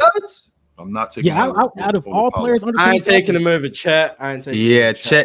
Chet's kind of where I draw the line. And I think Paolo's a better player right now than Chet, but just Chet's value on defense to me is hard to outdo that. I can get with that. And his offensive versatility too. Chet a knock down a three. Chet can take the ball off the bounce. Chet a run the floor. He's a lob threat. Chet is just he's that Swiss Army knife right now that other than Wemby, I don't think nobody can match. But I don't think Chet is our first option. What? I mean, Are we talking right now or for the future? Today. Oh, who's better than Paolo today? Yeah, I would say today. Wemby's better than him. Yeah, as of right now, Wemby and I Ant's would say Tyrese is better right now. Yes. It's close though between those two. I don't think so. But sure. I think Chet's better than him. Wow. No. That is. I'm not gonna say Sengun. I know where you at, Mars. When you talk about Chet being better than him, what are you looking at? Where's the separator? Him being one of the 10 best defenders in the NBA. That's where the separator is on defense. I mean, that's a huge separator. I would say he's one of the 7. Yeah. His ability to space the floor, his ability to play without the ball, the utility he provides, the versatility on both sides of the ball, the efficiency, the impact. Again, efficiency sounds good when you're playing on a team that has offense. What would Chet look like if he was on the Magic and he had to be put in the same situation as Paolo? Man, Chet was in Orlando. That's a great question. He'd look less efficient, but Exactly. that's why efficiency wasn't the only argument. I just think it contributes to it. I think naturally Chet's play style, and someone said, I think it was Hayes, you don't view Chet as a number one scoring option or number one offensive option. I agree. I don't think anyone sees him as that, especially right now. But I don't think you have to be that to be better than someone who is that. That's my perspective. I think everything Chet provides is probably more valuable than what Paolo provides right now. But I'm not one who's like, oh, Paolo's inefficient. He's not that good. I think efficiency always comes with context. You have less spacing. You're probably going to be less efficient. You're a young player. You're probably going to be less efficient. And when teams guard you like they guard Paolo, it makes sense for him to be less efficient. Now, I think being inefficient is never something you want to be. And Paolo right now is inefficient. But I think just the offensive upside is there with Paolo. And defensively, there's upside too. I think he probably should be better defensively than he is. But I just think Chet provides more to his basketball team personally, even if he isn't the number one option. But I don't think that's the only way to provide value. And I think just overall, Chet's the more valuable, more impactful player as of today. So I'll go with him. I think Scottie Barnes is better than Paolo too. He's on the pin side. I don't think that should be a hot take, but yeah, I'm not mad at that because Scotty's a Swiss Army knife too, in the fact that he does everything good. But I'm also seen as a Paolo hater, so maybe that is a crazy take to say I think Scotty's better than him. I don't know. I'm very high on Paolo, so I'm very. Me too. Yeah, I think I'm flip flop from you, Mars. Like I the way that you, I guess, are on Paolo, that's how I feel about Scottie Barnes. But I guess we'll see this year because he's coming. Oh, you're not as high on Scottie? I'm not as high on Scottie. I don't think he's terrible or anything. I would never say that, but I just don't think. I think that the Toronto Raptors are going to find out quickly that Scottie Barnes is a player that you can build with, but you can't build around. That's kind of how much quicker when we because what are we in year 4 now with Scottie? I think it's year 4 because he came out with into year 4. He's in the Mobley. Okay, so Mobley's better than Paolo, right? But he's in the Jalen Green draft. Yeah. I think you guys overstate the value of an offensive number one on a bad offensive team. I think that's where we're at. No, I don't because I don't think saying Evan Mobley's better than him should be crazy. Like you can disagree. I understand I don't. The offensive jump, but I don't think that's I don't because I saw the same thing with Kevin Love in Minnesota. Just because somebody got to score points on a bad team. Mm-hmm. That happens. Somebody got to score the points. Somebody got to shoot threes. Somebody got to get to the rim on a bad team. That's going to look way different when you're playing on a team that's better. Way different. Even with that, though, Chill, because I think when it comes to Chet and Paolo, these guys are both in situations that highlight their strengths.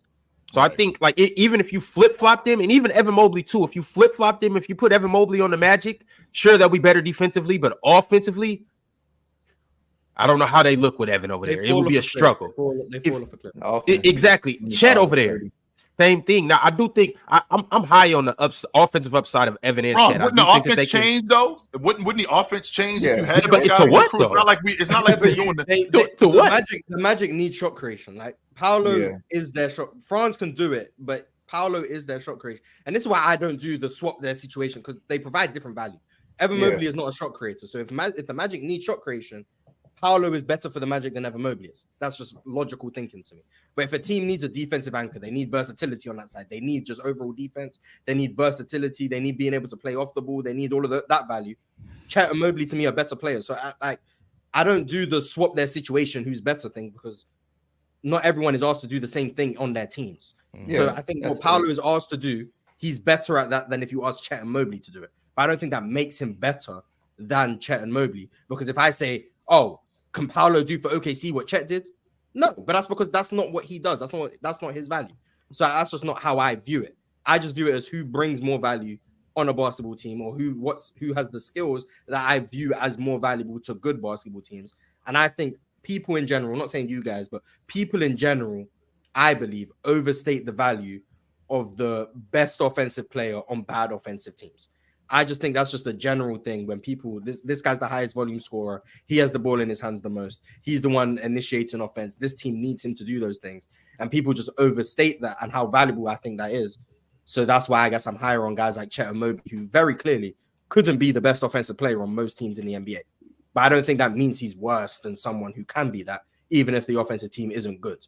So that's why I provide the utility guys like Evan Mobley and Chet provide. Scotty Barnes also. I also think you're not going to build I don't think you're building a championship team around Scotty Barnes and his skill set, where he's by far he helps a championship team dramatically. He's so valuable in terms of the utility, the versatility. On offense, you can really ask him to do anything. Defensively, they do ask him to do pretty much everything.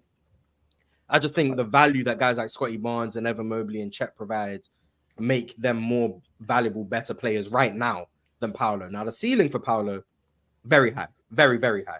But right now, I just don't think he provides as much as those guys. But I'm also the Paolo hater, I guess. So no, and I'm not even saying all of that because I know people love to throw titles around like that just because you don't agree with their favorite player. I'm not even coming from that perspective.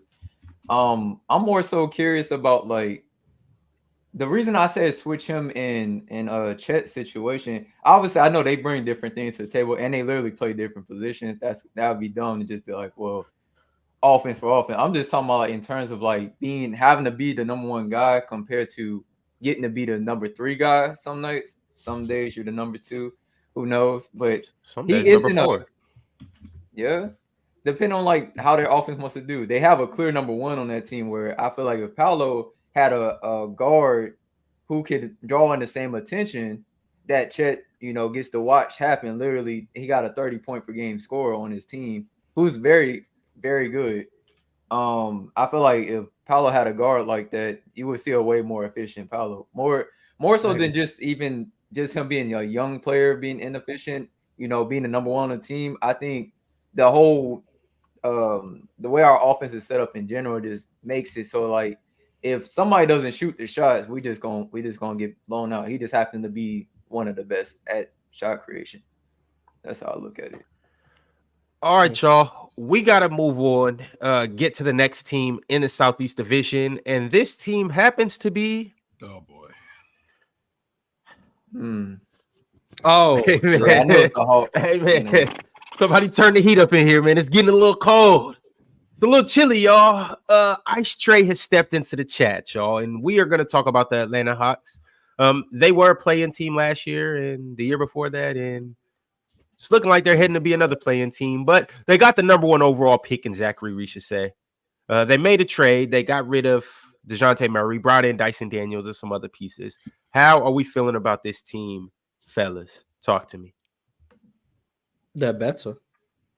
No, I don't know what that actually means for how good they're better. What's that mean, Mars? They got it. They might be a 9 seed instead of a 10. I'm sick. You're healing up. Okay, what does that mean? Like in terms of my recovery, Mars? What am I going to be in the bed for 6 months or another week? What are we talking about here? Well, I think it's fair to say they're not going to be better than the Celtics, Knicks, Bucks, Cavs, Magic, Pacers, Sixers. I think that's fair. So that's already 7 teams. Right. Then it's probably reasonable to say Miami's better than them. So that's 8. Mm-hmm. So best case scenario, if the whole East is healthy, I think they're the 9 seed, if everyone's healthy. Then you got the probability of Miami being hurt because like the Miami Heat fans in the chat want to keep reminding us, one of the most injured teams in the league. So don't get mad at me for now assuming that they couldn't get hurt.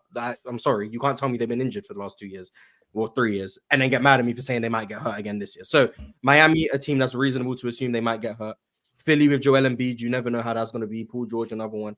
So they could get hurt. Indy, Tyrese Halliburton's been hurt, I think maybe the past 2 seasons here and there, but definitely last year. So that's reasonable. And then Dame and Giannis, you'd like to believe they're going to be healthy this year, but last year they dealt with injuries. But I don't think that's enough for Atlanta to overtake them. So, like, best case scenario, a 6 seed, I think. Best case scenario, a 6 seed, with the rest of the East being hurt. But in terms of the personnel they have, I think they are better than they were last year. I never was a fan of the DeJounte fit. Not a huge fan of DeJounte, the player, either. Trae Young and Dyson Daniels. Dyson Daniels is like the perfect backcourt partner for Trae. Well, as close to perfect. Derek White's like the perfect, but Derek White's like one of one. So, but Derek White notwithstanding, you got defense, you got passing, you got someone who moves well without the ball. Ideally, he can make spot up threes, but we might. I didn't know he was 6'9", Mars. I didn't know he was that big. Oh yeah, he's cute. Like 6'7". Dyson's not 6'9", 6'7", 6'8", I think. But like he big. Is he 6'8"? I thought he was 6'6", 6'7". That's what I thought. I'd say me personally, I would say he's 6'7". That's what I would go with.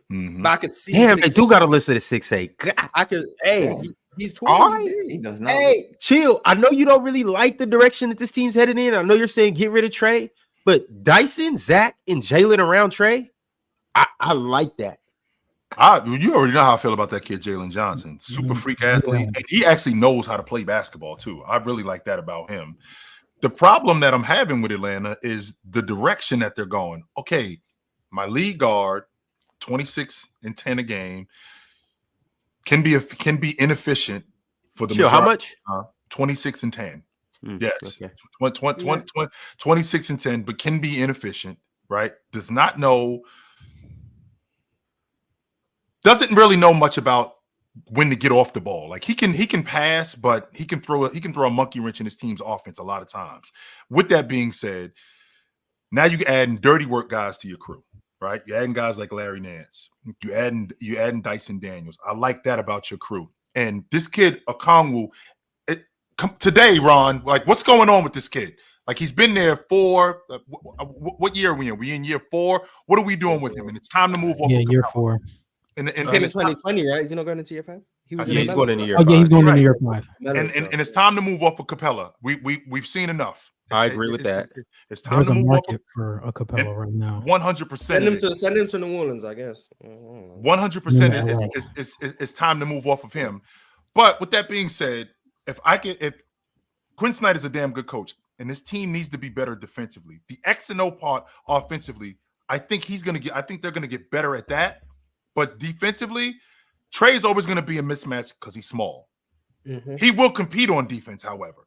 I will see Trae compete on defense, unlike other people like Damian Lillard, who won't. With that being said, this team, when I think about them overall, they're a 9 seed. That's who they are. They're a 9 seed. And they're in the worst spot to be in the NBA. Not bad enough. 100%. Well, they got the number 1 pick, so like it's a bad time to say it. But not bad enough to be in the Cooper Flag sweepstakes, but not good enough to compete for anything. So they're in purgatory, and they can't tank because the Spurs have their pick. So like they have to just be in purgatory until they get their picks back, which I think is next year. So this year they have to just be mid, which is the bright side to them. The bright side to them, and this may be a hot take to you guys. I think this kid Rishi, not Rishi. I'm about to say something that's wrong because he don't even play for them. He played for Washington, so forget I said that. Oh, you was gonna say Sar? Yes, that's what I was gonna say. Yeah. Rishi stinks. So, he doesn't actually stink. I'm just saying he doesn't actually stink. Just hey, talk to us about the Atlanta Hawks. I don't like the Atlanta Hawks team at all. I agree. I get what Mars is getting at. That as high as 6 if everything goes wrong in the East, as low as 9th. But I look at it and I say, yeah, they could be a 9th seed, but I think that they could end up being out the play-in depending on the team like the Charlotte Hornets. If they can actually stay fully healthy and LaMelo Ball can stay on the court, I can easily see the Charlotte Hornets being a team to get 40 to 45 wins. Last time LaMelo Ball was fully healthy, I think they had 43 wins, and they're a better team now if he can be healthy than then. I just don't believe in the Atlanta Hawks direction. I like pieces of their roster. I don't necessarily like them together. And I think ultimately, like, this team can overachieve. I think Jalen Johnson taking a step can be really big for them. Risha Shear being good right away maybe can help them, but overall right now with this makeup of this roster, which is many pieces, and I still think they could make some deals that I don't know if it necessarily makes them better right away. Mars made a great point though. They don't own their own first round pick, so they wouldn't have any. They need to be trying to make deals to make them better now. I don't believe in this roster. I know Trey's going to put up numbers. They're going to win some really good some games at times. I just don't think this team has any type of future that leads them into. They won't make it out the plane even if they make it. I just don't believe in them. I don't believe in the Atlanta Hawks. I think it's good for Jalen Johnson for him to spend like a full season as the number 2 because there's just so much potential there. I mean, he can be a solid shooter. He can run the floor. He can be solid on defense. And just having a guy like that next to Trae Young, who I think is one of the best lob passers in the NBA, he needs to kind of tone down on his shot selection a little bit, but I think this team can be solid. I definitely think this is kind of like addition by subtraction with losing DeJounte Murray because I do think this team is better now that Trae Young is definitely going to have the ball in his hands 100% of the time because he was not an on-ball play or off-ball player to begin with next to DeJounte Murray. So I think this team is going to be a lot better. They definitely need to move off Clint, though. Facts. Yeah. Intel. Yeah, no, that last point, 100%. I've heard about what Clint has been doing to that organization. Yeah, it's time. But what has he been doing to that organization? Oh, they say he's been a terrorist on the court, as Damo would say. They're correct. Shout out Damo. Yeah. But yeah, I think I have the Hawks as a weird spot. I could low-key even see them not even making a play-in. I could see that world, but most likely they would, because I mean the teams under them would have to have what would be considered a crazy improvement for any of them to be over them. But I think their team is just weird for me because I really don't know how to feel about all the players they have together. I personally don't know how to feel about their new additions. I have to see it. That's really where I'm at with the Hawks. I just have to see it.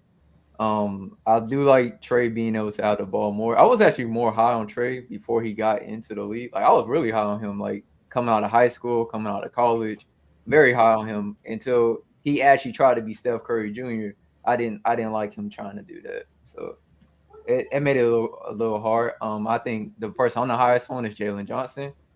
I want to see what he does this year. Every game I watch him play, he looks like a really good basketball player. I was about to go a little too far, but yeah. I was about to say something crazy. I had to stop myself. But yeah, I think there'll be like a playing team. Probably 44 wins. Damn. Maybe. 44 wins in the top 5 seed in that bum conference. What was talking about? Here we go, Mars. Don't start it. Mars, don't start it. 44 just went over this, Mars. That's the 9th seed. 44 wins is the 9th seed. It is an 8-game improvement for him, but it's the 9th seed. No, that's because last year the whole East was hurt, so they ended up congesting in the middle. Really and truly, they're gonna have like really good teams at the top, couple mid teams, and then the rest of the teams just gonna be stinking. Terrible. Yeah, that's fair. Which is why I'm confused why people are saying Orlando can go to the second round. I don't think people understand what it means to go to the second round. If Orlando go to the second round, that means one of Philly, Milwaukee, New York, or Boston are losing in the first round. Like, in order for a team to go to the second round, one of the other 4 teams has to not make it. So you have to believe Orlando is either beating one of those teams or one of those teams has a really bad season and ends up playing the other one in the first round series. But then I would just throw Cleveland into that mix. Like, I don't think people, when they say second round for these teams, like you go through, like every time Ron runs a poll, what's the ceiling for this team? When we go through the Eastern Conference, people end up saying 7 teams are going to go to the second round. I don't think they understand what they're saying when they do these polls. Like, only 4 teams go to the second round. So if you think one of Philly, Milwaukee, Boston, and New York isn't going to the second round, and that's fine. But you think Orlando's taking that spot, that means you would have to then in turn think Cleveland aren't making it, Indiana aren't making it, and one of those 4 teams also aren't making it. And Miami aren't making it. Which is fine to believe. I'm just saying that's what you have to believe if you think Orlando's going to the second round. And I'm not sure when I frame it that way, those people would still believe they're going to the second round. Some people still will, which is fine. I'm not saying they're wrong. I'm just letting them know that that's what it means when you say Orlando's going to the second round or the Heat are going to the second round. That's what it means. So as long as you understand that and you still have it, that's fine. Just making sure people actually understand what they say when they say these things. It's matchup. I know one thing. It's all matchup dependent. It's going to be harder, regardless of the matchups. It's going to be harder to make it from if you're an Eastern Conference team and you're the 5th seed or lower, it's going to be harder to make it to the second round than in the Western Conference. 100%. Those top 4 seeds in the East, those top 4 seeds, that is a matchup in hell for your ass. If you 5 or lower, like that's you up against it. What team out of the 4 you think has the biggest chance of losing in the first round? The Sixers. The Sixers or the Bucks. None of them. They're the biggest injury risks. So that makes sense. Yeah. All right, y'all. We got some super chats, so let's go ahead and get into these. Thank you, Sean. Has been a member for 7 months. Thank you. Said Ben is not back. Stop pushing narrative, please. Or that anybody been? We got 3 weeks. We got 3 weeks, and everyone can just shut up. Has anybody been more back than Ben? He's been a lot back. Yeah, he's a lot of back. Right? Ben's back. Lonzo's back. Been more back. Is a good time. Lonzo's back. That's the trend. Lonzo's back. He said he's gonna be on a minutes restriction, which makes sense. He's not gonna play back to backs. He's probably gonna play like 10 minutes a game. But those 10 minutes will be really entertaining. Yeah, entertaining to see if his Walking Dead knee. The man has dead man's cartilage and meniscus in his knee. He's literally the Walking Dead. He got a whole new knee. Yeah. I'm not. I have no faith in Lonzo Ball. But I gotta. You don't have faith in a new knee? No. A new knee on the same injury riddled body. No, I don't. I have no faith. Go ahead. Think of it this way, Hayes. I mean, you got a used car that's like you might have put a reconstructed engine in it. Mm-hmm. Somebody might like it, and they might want to buy it. So I agree with that. Put it on the street. Put a for sale sign on it. Somebody might like it, and they might be willing to pay. Especially if they see it running good, they might be more. They might be willing to pay more than what it costs. Chill. Yes. Lonzo's not a bad option if he could come and play the Jonathan Isaac role. I'm not even projecting him being able to play 30 minutes. Yeah, 15 minutes a game. I come and I play solid defense, good playmaking. As a backup point guard, what contending team wouldn't want that version of Lonzo Ball? Well, the thing is, though, I get the Jonathan Isaac comparison to it, but we got to keep in mind that Jonathan Isaac in his first year back, averaging 15 minutes, what did he play, like 16 games? And then it was 56 last season. So, like, we're talking about Lonzo Ball being the first player to ever come back from this type of 2 experimental surgeries to be the first one coming back. I'm not saying that over the course of his career, but this season, if Lonzo Ball plays over 35 games, I'll be shocked. And he in a contract. That's more than he played in 2022, right? 35 Mars, you played as many NBA games as Lonzo Ball the last 3 years. Shout out Mars, competent NBA value, man. I don't know. Phantom Wolf 72 sent through a members chat. He said Orlando winning the division without a doubt. Does anybody doubt this? Nah, I got them winning the division. Yeah, I got them winning. All right. Tank Jones sent through a members chat. He said, shout out to Dub host, LaRon.com, Hoodie Mars, and I didn't lose to Dion Town. Preseason hoops are back on Friday. I won. Be so locked in. I thought I won. I cheated my boy Tom, by the way. When it was over that day, after we were done, it was over. I had won. Well, later on, I come to find out that I did lose. So Dion just a different breeze. Ask Hayes. Hayes, no. I mean, I believe I'm the only one on this panel who has a victory over Dion. 2 of them, matter of fact. I mean, all you guys up here are losers. So, like, I mean, technically, yes. You need to until Sunday, I can say that. Hey, man. Until Sunday, I can't wait. I can't wait. Now, hey, y'all set John Sunday, up, man. I'm a loser too, but until then, John, no matter what they say, John, they set you up on that first topic. Why was it Lakers and Celtics? What was that? 2020 Lakers versus. Hey, man, I got my topics. I went out there and competed. That is what it is, man. John could have won if y'all gave him any other number 1 topic. I was watching. I was like, no. I said, please tell me he got the Celtics. Please tell me he got the Celtics. He was trying. John wanted the Lakers. Yeah, I wanted the Lakers. He a Lakers fan. It's a loyalty thing. I think it could have been like the 09 Lakers, the 01. Pirate clearly won else. Pirate clearly won the first round, and I think John clearly won the last round. And that's middle round. I think was a toss up. He just lost the toss up, but yeah, it was close. So like it was close. It is what it is. He still lost, but like yeah. See, in his eyes, you lose by 1, you lose by 100. You know what I'm saying? Either way, but we got next season, man. We got next season. We'll be back. Trust and believe. Trust and believe. You bringing losers back next year? That's crazy. Oh my God. he gonna be the first one in line too next season when he loses too. It's okay. It's okay. I don't know. After Pirate wins this Sunday, we'll probably give him the selection to choose the next 15 people that'll be in the PCL. So if you guys don't get chosen, it's just because Pirate doesn't think that you guys are good enough in season. Pirate gonna start picking Jack and oh well, they're gonna make it. Never mind. Jack, Dub. I'm sure Pirate can talk ticket into doing it. We might see Fluent. We might see some of the old school cats back up there in PCL season 2. You'll just have to see. But not Cam sent through a members chat, and he said L Seahawks with cat emojis. That's Ben Wallace avatar. Get him out of here. Shout out Ben.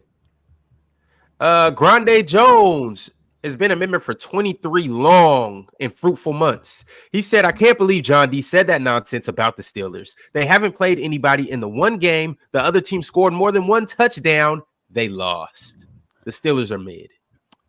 Okay, we're not losing anymore for the rest of the season. You know, since that made you so mad, that made you so mad. Now we're not going to lose. Justin Fields is a top 5 quarterback. We have the best defense in the league. Najee Harris is a top 5 running back. Put that in your pipe.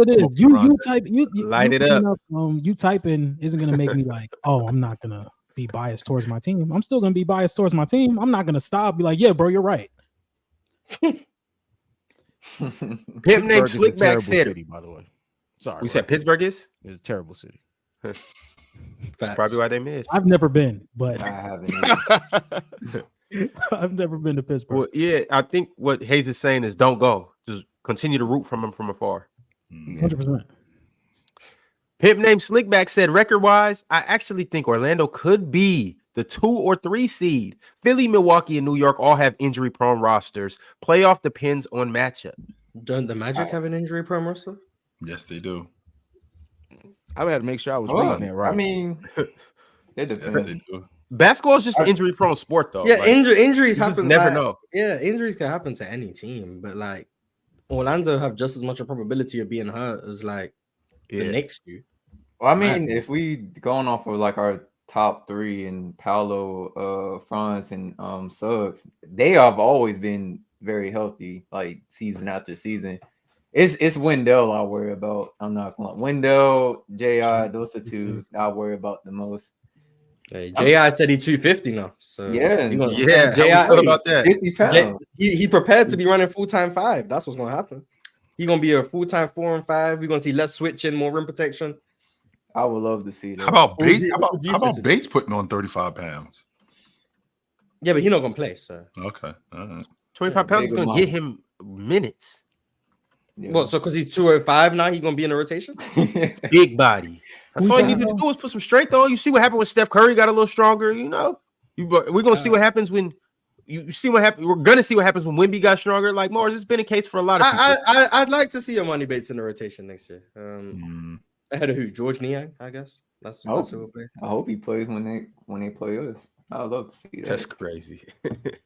1K David said Indy was 2 games from the 3 seed, by the way. Same record as Orlando, too. The whole West, whole East was close at that point. Yeah. It's like one, 2 outside games. the Celtics from like 2 to 8. It was really close. All right, y'all. It was amazing talking about the Southeast Division. I had a good time. We're just skip the Wizards. Bad, right? That's crazy. We're just skip the Wizards.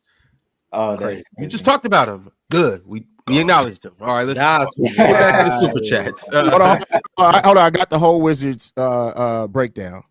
Jordan Poole's about to put up a lot of goddamn shots. All right, we done. Go ahead. We already knew that. Off the bench. There's Wizards fans watching this show, who was like, today's the day they're gonna talk about my team, and we just not gonna talk about them. And there's gonna be Wizards fans that aren't gonna want to watch the games. I'm 100% in it, but they're still gonna watch the games. So because the games are still gonna go on. So Wizards fans, I want to talk about your team, but like I think Sarr is a foundational piece that they have, and I'm loving. I absolutely love that. I don't know how much longer they're gonna hold on to Kuzma because I feel like they got to build something, and I don't think that with Kuzma you building anything. I do think that with Sarr and with Bob Carrington you are building something. I'm just a fan of having some Koulibaly? and Koulibaly 100%. I'm just a fan of when you get a foundation, you build off of that, and you get rid of the other stuff that you used to have. And I feel like that's what they're doing in Washington. When you got Sarr, who, and this might be a hot take for you dudes, I think he can be a rim protector like Rudy Gobert. I think he could be that good. Yes, okay. I think he could. I think he could be that. Ever. I think he could be that good, Mars. Watching him in the summer league, and he whenever you see a baby like deer or a horse or a stallion, when you see the legs when they first get born, and you know what it could turn into if you hone it right. I think that's what Sarr is. I think he's one of those guys who can be that kind of rim protector. I think he could be that good as a rim protector. So I feel like you got your foundation there. Plus with Bob Carrington and Bilal, I love what I love to see things like that. Now they're going to be bad. I think they're going to be the worst team in the league, if I'm being honest with you. I think Washington's going to be the worst team in the league. However, at least we have a foundation to build on. Very much like what Chicago's doing. You got a foundation to build on it. And Washington is a basketball city. If you tell those people, yo, these are our guys, this is who we building around, they'll get behind you. I think the defensive trio they could have had with Bilal, Danny Advia, and Alex Sarr could have been really special. I truly don't think Bob Carrington was worth it. I just think those three in your starting lineup, that could have had the potential to be a really good defensive trio that they could have laid their groundwork off of. But it already happened, and the Blazers are going to benefit from having Danny Advia now a lot, in my opinion. Sarr might be worse offensively than Rudy Gobert. Worse, Mars? Yo, no way, Mars. Right now, no way. Right now, okay, right now. Okay, but that's what I'm saying. I'm not saying long term. I'm not saying long term. That's what I'm thinking. But right now, I think he's worse offensively than Rudy Gobert. So Sarr can shoot a little bit, right? No, Sarr thinks he can shoot. Yeah, he attempts some threes. Here's my thing: is him even being able to catch the ball, stretch the floor. Let me stop. He just chooses to stand out there. And he guards himself because he shoots like 20%. That's the problem. Me personally, I'm fine with bigs who can't shoot. What I'm not fine with is the bigs who are unaware that they can't shoot and decide to shoot. Oh, man. Then you're not providing value. Rudy Gobert knows he can't shoot. So you know what he does? He sets screens, he rolls, and calls for the ball too much. That's what he does. But at least he sets screens. That's good value. Where's he calling for the basketball at, Mars? Calling for the basketball right underneath the basketball. He's wide open. Yeah, but that's still like a 50-50 with Rudy. So like, he's aware of his limitation, somewhat aware of his limitations. Alex Sarr believes he can do things offensively he can't do, and ends up just looking egregious out there. So yeah, I think he's worse offensively than Rudy is right now. And defensively, I compare him more to Jaren Jackson than. Y'all, so the show's coming to an end here very soon. But I have two questions I want to ask you guys before we get up out of here. First, do you think that they will improve from their 15 wins last year? MTEL. Yes. John. Yeah. Chill. Yes. Hayes. Yeah. It's hard. Mars. No, you gotta think logistically, right? If Charlotte's better, if the Hawks are better, keep going. The top eight seeds are better. Keep going. The West is better. Keep going. Where are they getting the wins from? Trailblazers. Like Brooklyn's not even in their division, so unfortunately, you're only gonna play them 3 times. The Bulls might lose all 3 of them. The Bulls aren't in their division. That's only 3 times, and the Bulls are apparently trying to compete. So the Bulls are better than the Wizards. Mars, you're not selling me that this team in a 6-month season can't win 5 games a month. You can't sell me that. They can win 5 games a month. They can do that. In a 6 months. So you think they're going to win 30 games? No. What? It's 7. 5 times 6 is 30. No, they're going to win 2 games a month. No, 7. That's what they're going to do. They didn't do that last year, Chill. Technically, that's the logic you're using. So the season started season starts in October and the regular season ends in April. October, November, December, January, February, March. So 7 months. They're not winning 35 games. No, absolutely not. So even if they win 4 games, that's 28 wins. That's 13 wins more. They can win. They can win 3 games a month. 21 games. I think they can win 3 games a month. Yes, especially considering at the end of the year, teams is tanking. Teams are playing different players. But everybody got the same. We already know that. We already know that the teams got the same odds. If you're the top 5. Like Atlanta, we just said Atlanta have either gotten better or stayed around the same at 9 seed. Boston are still Boston. The Wizards are not doing anything with them. Brooklyn, we understand, tanking. Okay, 3 games, cool. Against Brooklyn, gonna be a Cooper Flag sweepstakes series, cool. Charlotte, we don't know what they're gonna be. So maybe the Charlotte Wizards divisional rivalry will be a real thing to see who can lose more against each other. Cool. The Bulls are apparently trying to win, or they're just lying to everyone about trying to compete. I don't know. Mars, spoiler alert, they're actually lying their ass off. So there you go. Yeah. I believe they also but they have said they even if they're not trying to win. Chicago are better. Chicago they're are just better than the Wizards. Yeah, they're better. Yeah. Even if you take Zach, are better. I'm wholeheartedly on the side of Detroit are better. Indiana are better. Miami are better. The Bucks are better. The Knicks are better. The Magic are better. Philly's better. Toronto's better. Everybody's better. Who are they? Like, where are they getting these wins from? Like, even if they are a better team than they were last year, they might win less games because the rest of the league is better. Which is why I don't judge teams on how many wins they get, because wins are dependent on the rest of the league. When you have a 10 and 72 Sixers team, it's easy to have a 73 and 9 team because there's a 10-win team in the league too. When all the other teams are also good. When all the other teams are also good, it's going to be hard to have teams that win a lot of games because the bad teams are going to get smoked by the good teams. And there's just a lot of good teams. So I think the Wizards might win like 13 games or maybe 15 again. Like, just not going to win a lot. Chill, what's the worst record ever in the NBA? 10 and 72. 9 and 73. The 76ers win 9 and 73. In the 70s, right? Listen, y'all hear that? And I think they ended up drafting Doug Collins with that number 1 pick. They are going to be knocking on that door. And here's another reason why I believe too. Because Malcolm Brogdon and Bulls, they gone. I think somebody comes and picks them up. What you call it out too? Valanciunas, he ain't gonna be there. Yeah. Valanciunas gonna be gone too. But all right, y'all. I got a few more super chats to get into. Chat, I'm running a poll for these last couple minutes that will be up here, asking you how many wins will the Wizards truly get? 10 and under, 11 to 15.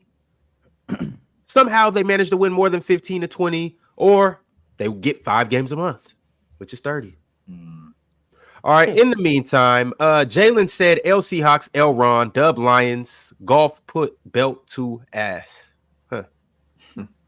Hey, salute to golf. He threw his ass off last night. DeSarmo said if Embiid can't get past round 2 or the second round at 31, is bars done. What's that got to do with me? I know I'm playing. Ain't got nothing to do with me. I'm gonna just pick him. I'm gonna pick him in 2026. Yeah. To answer your question, yes, Mars will be done. All right. Pimp named Slickback said, "Ron, y'all play my sorry Giants next week. Don't worry." It's like playing the Wizards. You keep playing, Malik Neighbors gonna drop 175 on. Oh, Malik gonna go ballistic. Y'all gonna and Malik gonna go 8 hours before that matchup.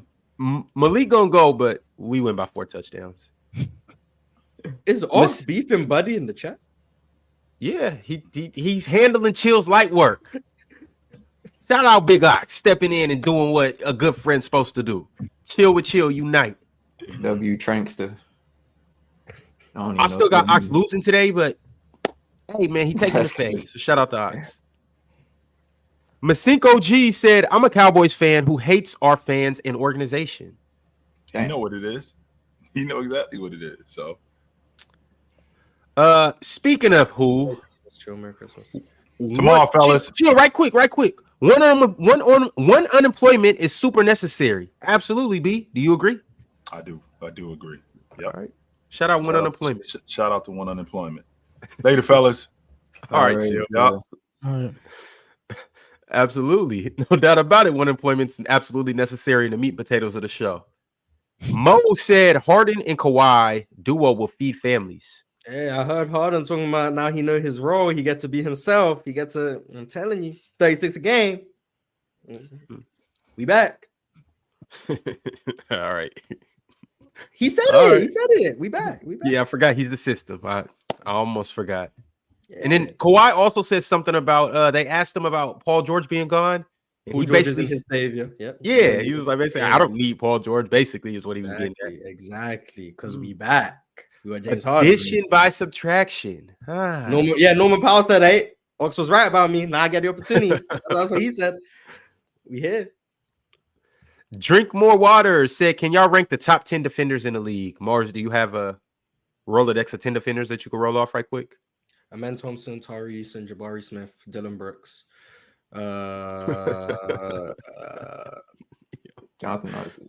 Jonathan Isaac, Lonzo Ball, Ben Simmons. How many is that? 7? Yeah. We'll throw Wemby in there. Why not? Anthony Davis. And Chet. Yeah, that's it. There you go. That's 10. Easy. See? Come on. Did you say her? Hell no. Doesn't matter. That's a 10 right there. There you go. Drink more water. D3 said trade Cat for Zach and Smart. Trade Smart for Dante. What? He playing 2K. He playing 2K. What? I mean, with how that Cat and Julius, hey, I wouldn't count any trade out nowadays. Pimp named Slickback said the Nets will be worse. Don't jinx us. Chill.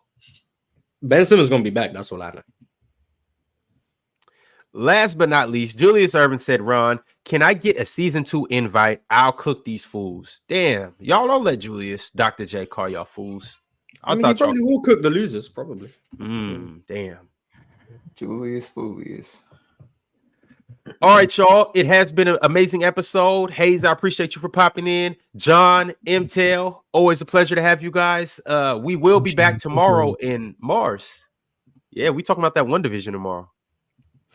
We talked about the Southeast Division today, so it's only right that we keep it consistent and talk about the Southwest Division tomorrow. Real hoops. That's gonna be a tough division, man. That's gonna be a tough division.